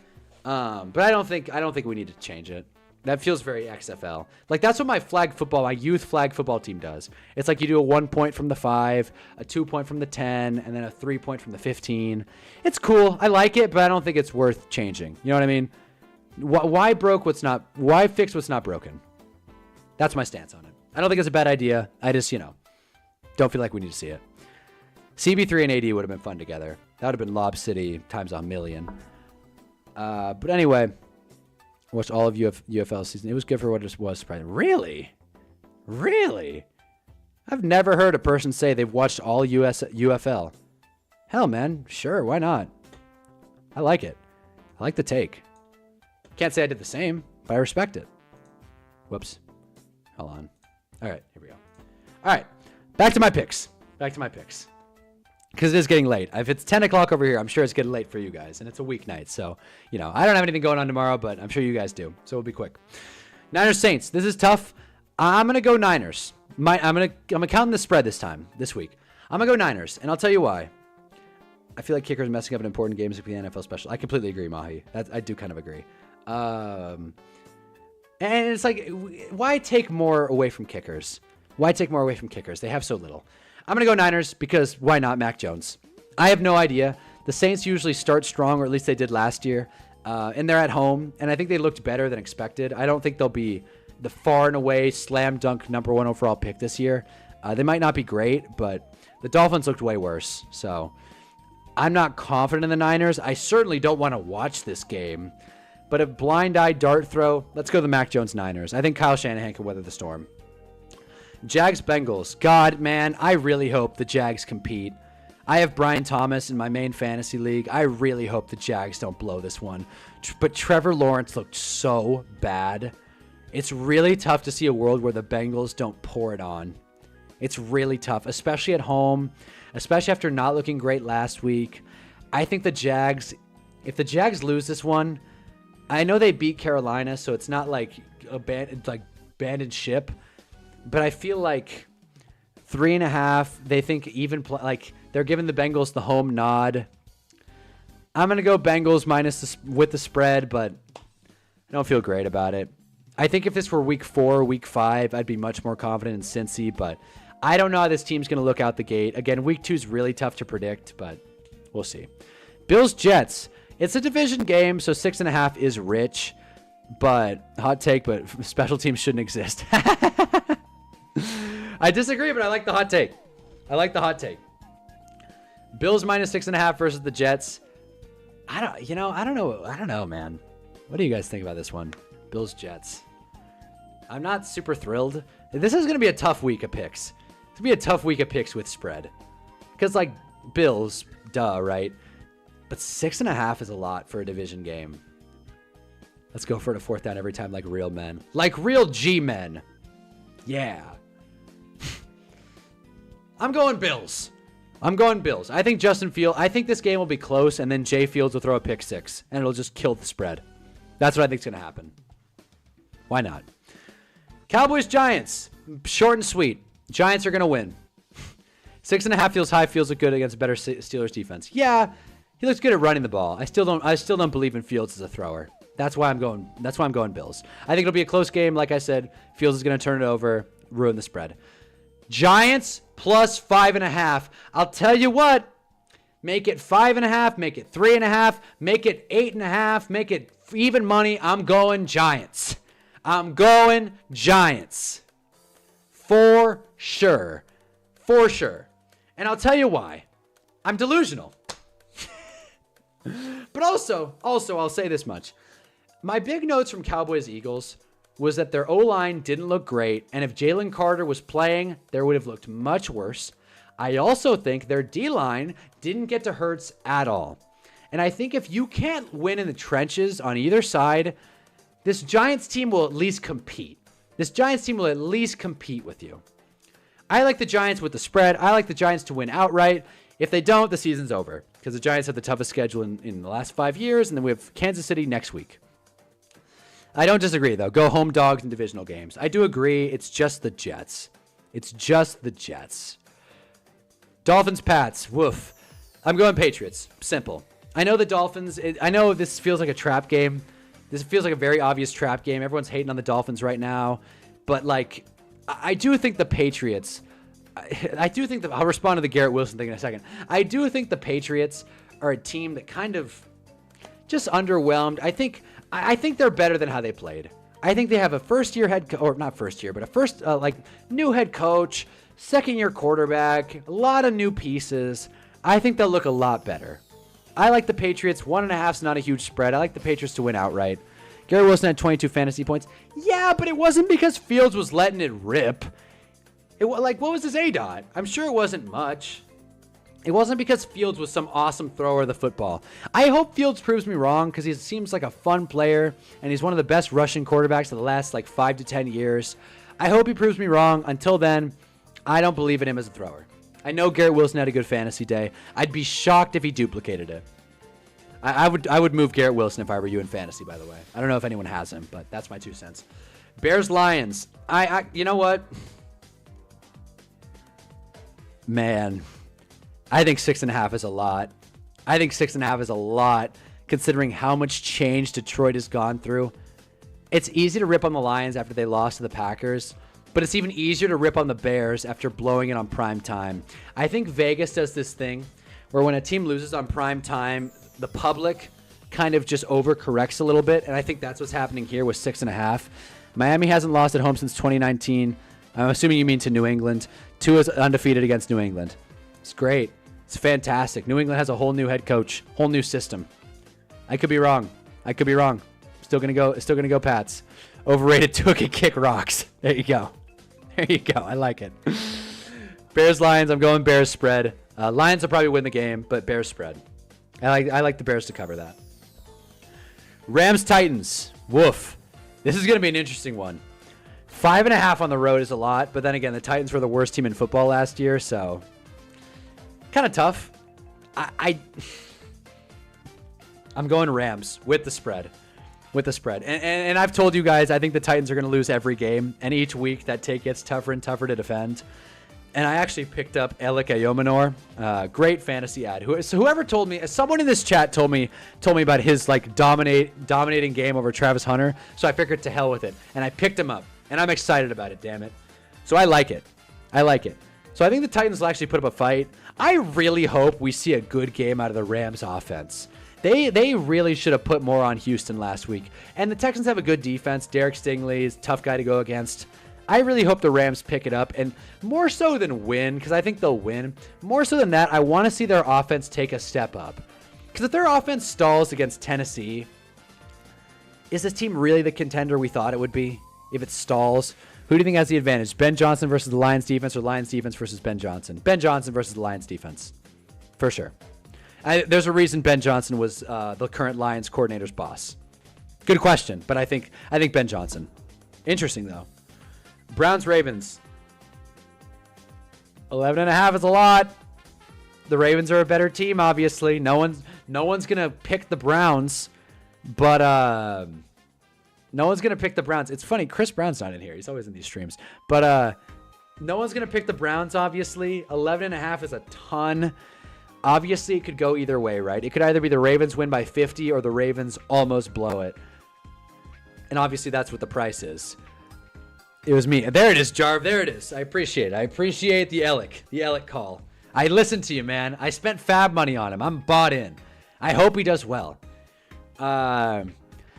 This is a tough one. Just because the Browns were a disaster, let's go Ravens. Why not? Let's go Ravens. I like Lamar. Revenge game off a loss. Lamar's really good off a loss. He only has 4 or 5 back-to-back losses in his career. I'm going Ravens with the spread. Why not? But the Ravens will win for sure. Seahawks, Steelers. Boy, they gave Steelers fun games to start the year. Vegas is implying the Steelers are a point worse or a half point worse in a neutral field because home is 3 points. If you didn't know, I'm sure a lot of you did. This is an interesting one because I feel like it's going to be an actual test game for Aaron Rodgers. The Seahawks defense is for real. They picked off Purdy twice and it should have been 3 times. I'm going to go Seahawks with the spread. I'm going underdog. I'm sick of picking favorites. I'm going Seahawks with spread. And to win outright. And to win outright, I'm going Seahawks. I want to see the Aaron Rodgers thing work 2 weeks in a row. I don't think it's going to happen. If it does, I'd be happy to eat the L. I'd be happy to be wrong about it. I hope Aaron Rodgers does well and the Steelers compete and Mike Tomlin gets his 9 wins. I don't think it's going to happen. I think the Seahawks are a better team than people are giving them credit for. And 2.5, reasonable. Flacco's first game against the Ravens. Oh, that's a good point. That is a good point. He might keep it close. That actually is a good point. He might keep it close. He might just not, though. It's Joe Flacco. It's 41-year-old Joe Flacco. He might keep it close, though. I could be wrong. Panthers, Cardinals. Panthers spread. Panthers spread. And I think, I don't want to call this a must-win game for the Panthers. I do want to call it a must-win game for Bryce Young. The Panthers will for sure have easier games on the schedule, but I've been to Cardinal Stadium a few times. Home field there is just not what you'd think. It is not explosive. It's the smallest stadium in the NFL. Cardinals fans are nice and chill. They're relaxed. It's not like you're going into the Thunderdome, all right? If you're Bryce Young, after having a stinker against the Jags, which neither team looked good to be honest, you gotta compete. You gotta compete. How long are we gonna ride the coattails of he got benched and then came back and looked above average? How long are we gonna ride that? It's one thing if you start season slow, but Bryce Young is on the hot seat, and I feel like it's a prove-it game. And that's why I'm picking the Panthers. Am I biased because I have T-Mac in fantasy? For sure. I just don't think the Cardinals are all that. I could be wrong. The Cardinals obviously added a lot of people on defense. I don't know if Walter Nolan's going to play. I think he's still hurt. But they have Josh Sweat. They have Byron Murphy. Like, these are... No, not Byron Murphy. It's not... Is it Byron Murphy? Is it Byron Murphy? Who are the Cardinals... Who's the Cardinals secondary? Let me look this up really quick. They also have Will Johnson. That's the guy I was thinking of. But do they have Byron Murphy, or did I make that up? Or is that a Chiefs guy? Okay, yeah, Byron Murphy's a Chief. I mixed them up. Red teams. But, yeah, no. And for the record, yeah, Walter Nolan is out. Calais Campbell, sure. I like Panthers. Why not? Panthers. Let's do it. Let's be crazy. Let's be crazy week 2. Broncos, Colts. Colts by 1 million. Colts by 1 million. No, I'm sorry. Broncos by 1 million. I butchered it. Broncos by 1 million. My fault. Broncos by 1 million. And the wager still stands. If the Colts win this game, I will buy a Colts shirt off of Etsy that reads Dan Jones on the back. I already found the shirt. I already picked it out. I haven't ordered it because I don't think I'm going to need to. If the Colts win this game, which I think 1.5 is crazy. 1.5 is a joke. I think the Broncos are going to win by 100. But the Colts, dude, if they find a way to win this game, I promise you on this stream, I will order a Dan Jones Colts shirt and wear it until he proves me right about him being awful. I will wear it on every stream until Dan Jones proves me right, which I think will be in like a week. But I don't think the Colts are going to win. I'm pretty confident in that. Eagles-Chiefs. Another feels like a trap game. Feels like a trap game, but it doesn't look like Worthy's going to play. We talked about it on Friday, but this Chiefs roster is so thin. Their offensive personnel is such a disaster. It really just bums me out. It bums me out. You can't rely on Pat alone. And I want to say this really quick. Just a really quick herd soliloquy. When the Chiefs... Folks... When the Patriots had Tom Brady, they went like 10 years without winning a Super Bowl, due in part to my New York Giants. But the Patriots eventually realized, and they did with Randy Moss and other guys, you have to put help around the QB. You can't just trust one guy and one coach to do it alone.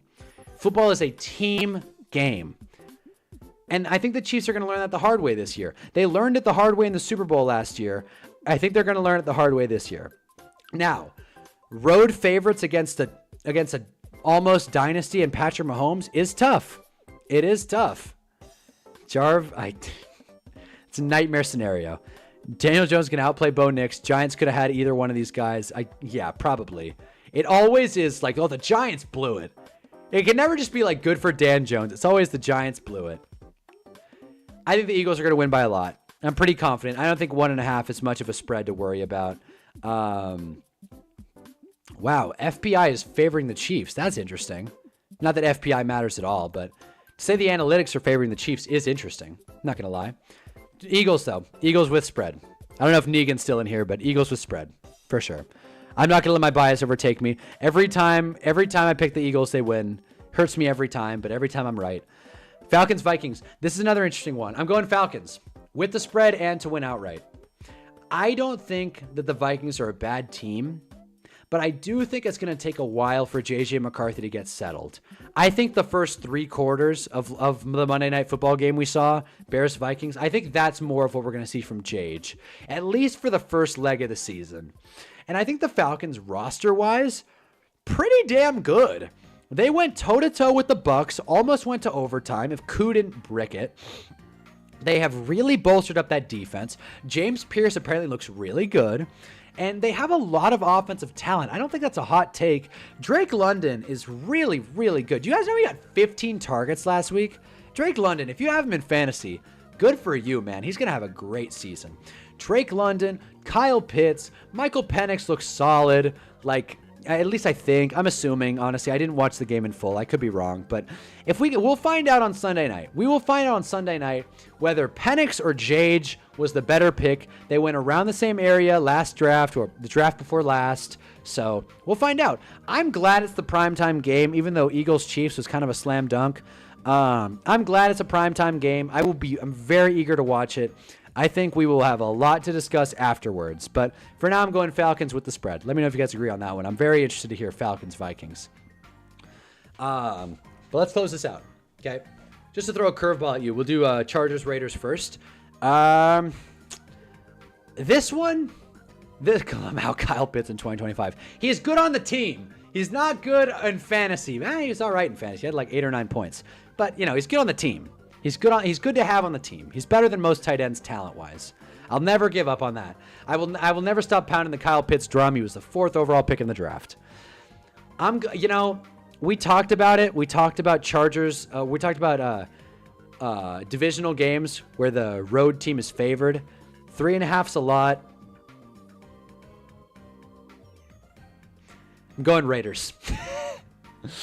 I'm going Raiders with the spread at least, probably to win outright. Why not? Let's go Raiders to win outright, especially with the spread. I think I just think it's a divisional game. I think the Chargers are going to struggle on the road in a divisional game. That's not me saying the Chargers are going to be bad this year, which is something I say every year. I'm actually turning the tide on the Chargers a lot. This Kyle Pitts is here. I'm glad that Kyle Pitts is what starts the dialogue. But I'm going Chargers. Oh, no, sorry. I'm all over the place. It's late. I'm going Raiders. I think the Chargers are going to be a good team. And I think they're going to have a really good season. Hell, they might win the division. But I think they're just going to have an off night. I got a gut feeling they're going to have an off night. I think they're just road game, prime time. Like, the Raiders look better. Geno was lighting it up. Like I said, Geno is, at the end of week 1, was 2nd in the NFL in passing yards. That is something, although passing yards aren't the best indicator for how a quarterback's doing. But Geno lit it up. Now there's an eyelash in my eye. Raiders did not look good against the Pats. It's just the Pats looked worse. Really? Maybe you're right. I'm not going to sit here and act like I watched Pats Raiders in entirety. Raiders need more time to figure out their identity. Maybe. But maybe this is their identity. Playing spoiler to the Chargers. This is not me saying the Raiders are going to have like a 10-win season. I just think in this isolated game, feels like a Chargers trap game. I don't know. Feels like a Chargers trap game. I think the Raiders have, a lot of gumption, a lot of juice to win this one. That's why I'm picking them. Just gonna pick them. I could be wrong, and I'll eat that one if I'm wrong.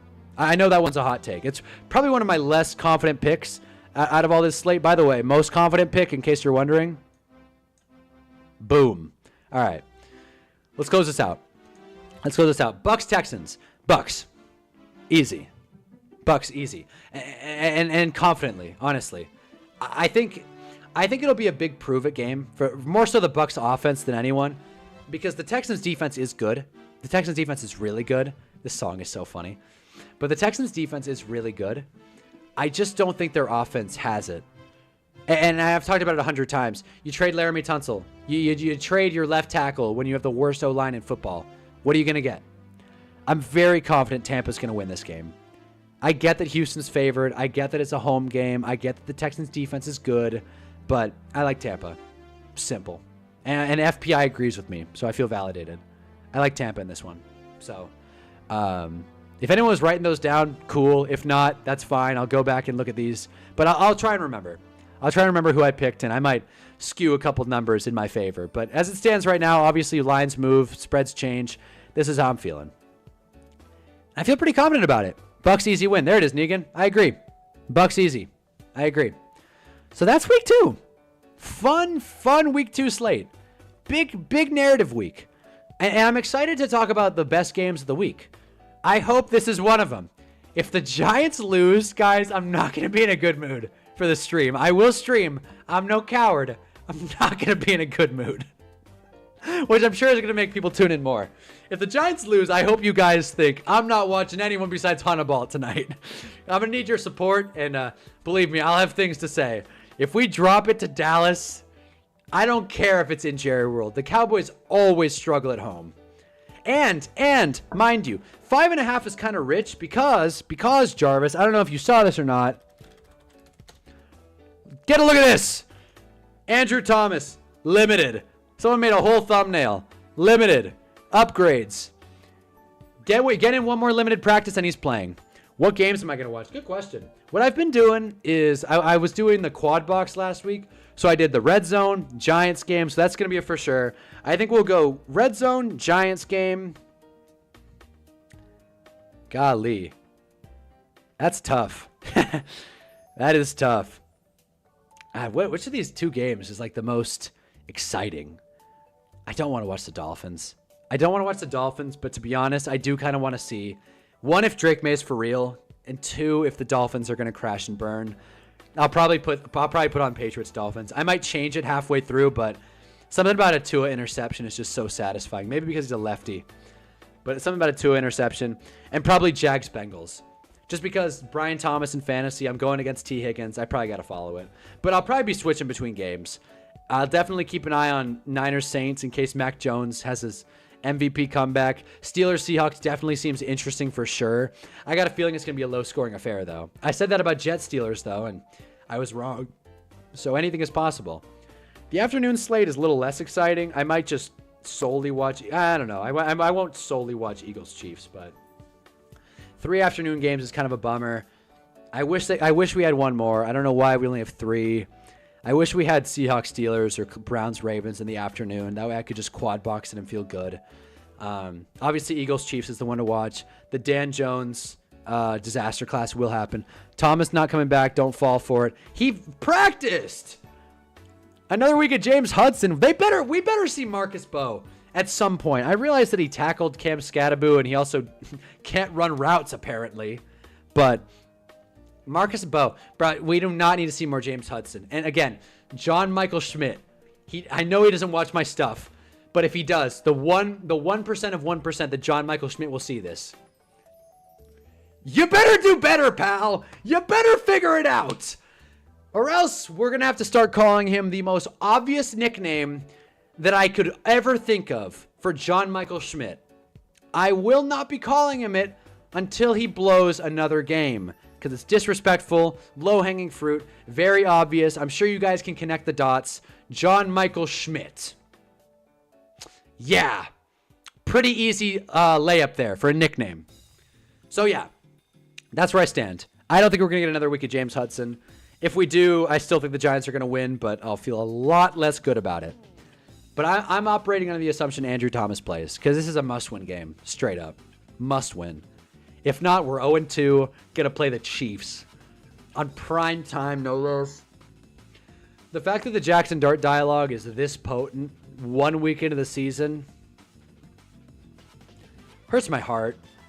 I want to see Russ succeed. You know, I thought about changing it today. This has been my... Oh, my God. Oh, great. That's awesome. Oh, my Lord. Oh, my God, guys. Also, guys, real quick. Really quick. I don't want to change it, but I will. I will. I don't want to, but I will. What else was I saying? I think that's it. Oh, yeah, real quick little personal cut, and then we'll get off for the stream tonight. Russ ain't cooking, put in Jameis. Why not? Why not? Just don't put in Dart. Don't rush out Dart. I trust Dable. I trust the NFL head coach who knows the quarterback and spent all offseason with him to do his development. Really quick, guys. Fun little story about me today. I had a date scheduled, right? Little Hunnaball personal cut. And I'm curious. I want to get your guys' stance on this, right? I had a date scheduled. Now, full disclosure, I wasn't really looking forward to it because, I'm on Hinge, right? Hunnaball Hinge. And I've been getting some matches. I got some pictures. I'm feeling good. I feel great. But what I've realized is, one, YouTube takes up a lot of time. I've spent basically all day today working on my pocket passer video, which is going to be a really good one. YouTube takes up a lot of my time. And streaming, it's super fun.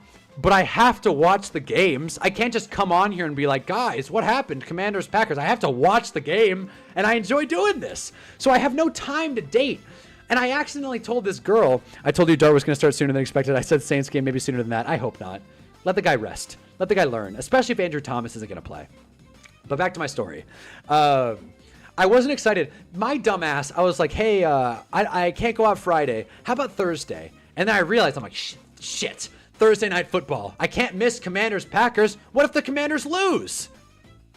I can't miss it. So I'm like, hey, I know you're not going to want to. We were going to go bowling because dinner dates are so lame in 2025. We were going to go bowling. And I was like, hey, I know you're not going to probably want to, but how's an afternoon date sound? And I was hoping that she would be like, no, I'm good. An afternoon date's not ideal.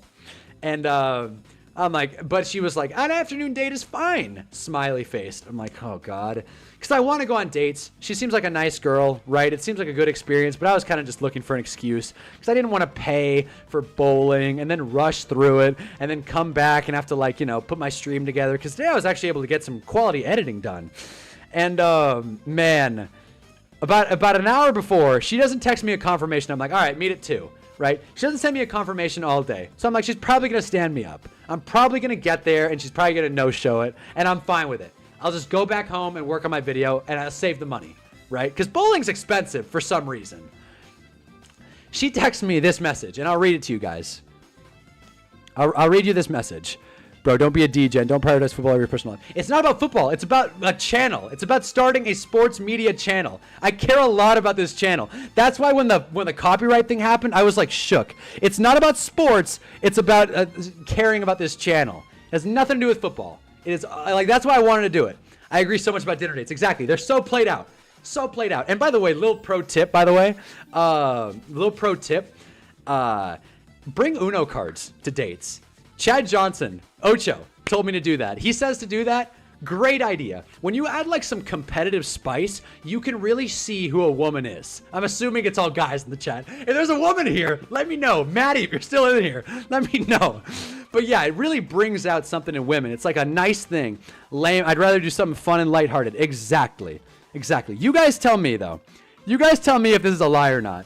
And again, I was hoping that she would cancel. And really quick, I'm all over the place again. Mahi, I wasn't prioritizing football over my personal life. I wasn't. I told her I wanted to fit in both. I wanted to see if I could do both. Here was her exact text, and you guys tell me. Hey, sorry, I'm currently at the vet for my cat. Woke up to blood in her litter, so I may have to reschedule.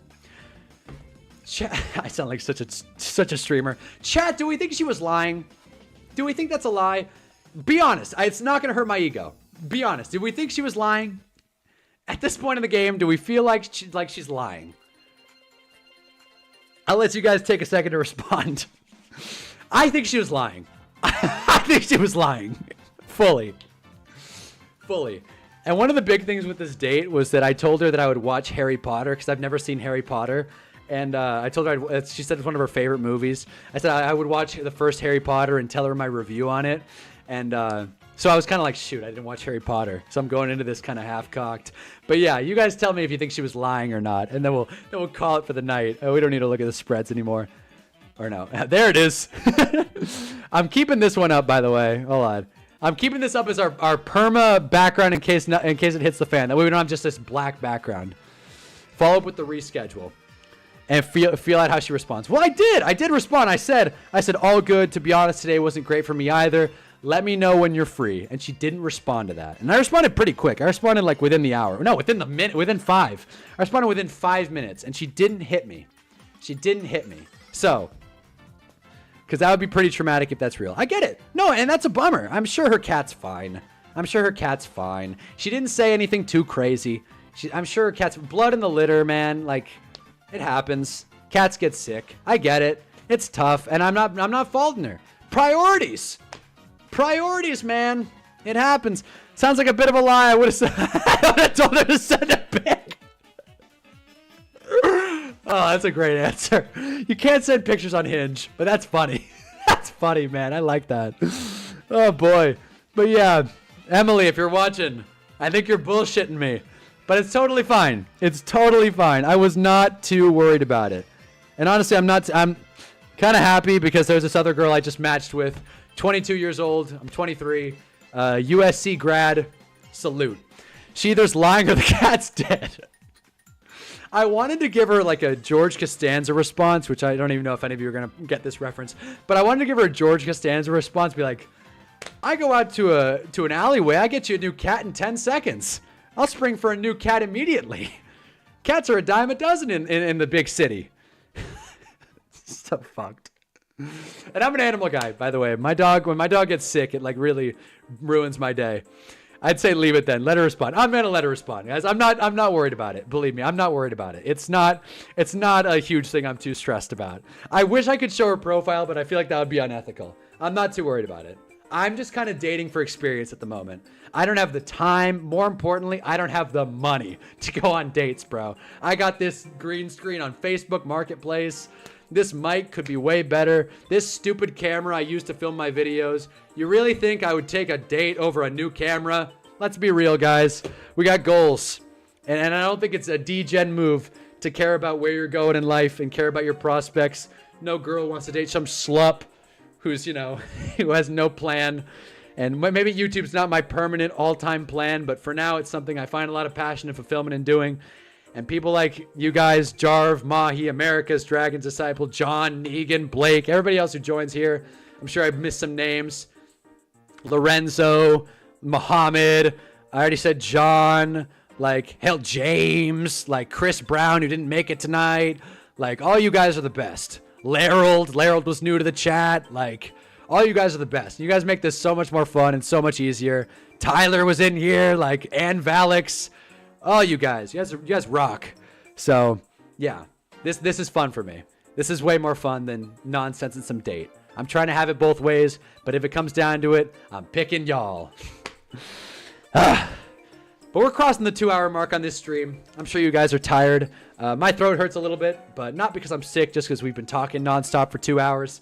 So I'm going to call it, go eat some ice cream, some Halo Top ice cream. It's going to be a nice close to the night. Watch a little Modern Family. Great show. You should totally check it out if you haven't already.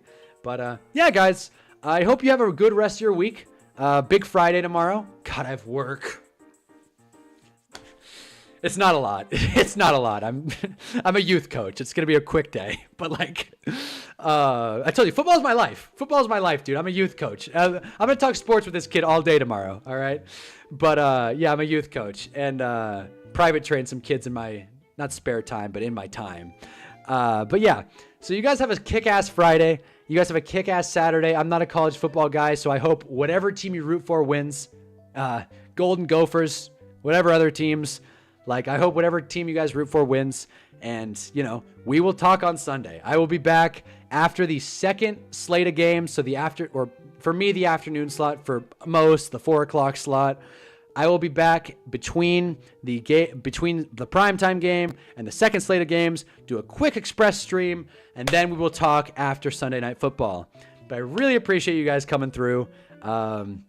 Yeah, it was a lot of fun tonight. We figured out, we fixed the NBA. We figured out international games. We, discussed who's America's team. We got a real Cowboys, Eagles, Packers, Ravens dialogue in the chat. We figured out that if any team's going to move, it's probably going to be the Chargers. And, yeah, that's all I got. Giants by 1,000,000. So, I hope you guys have a good night. Hurts me that no one has said good night yet. No, it's fine. But you guys are the best. I appreciate you guys always.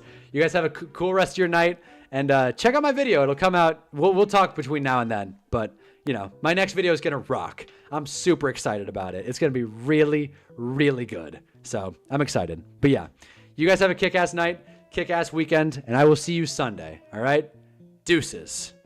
Hunnaball.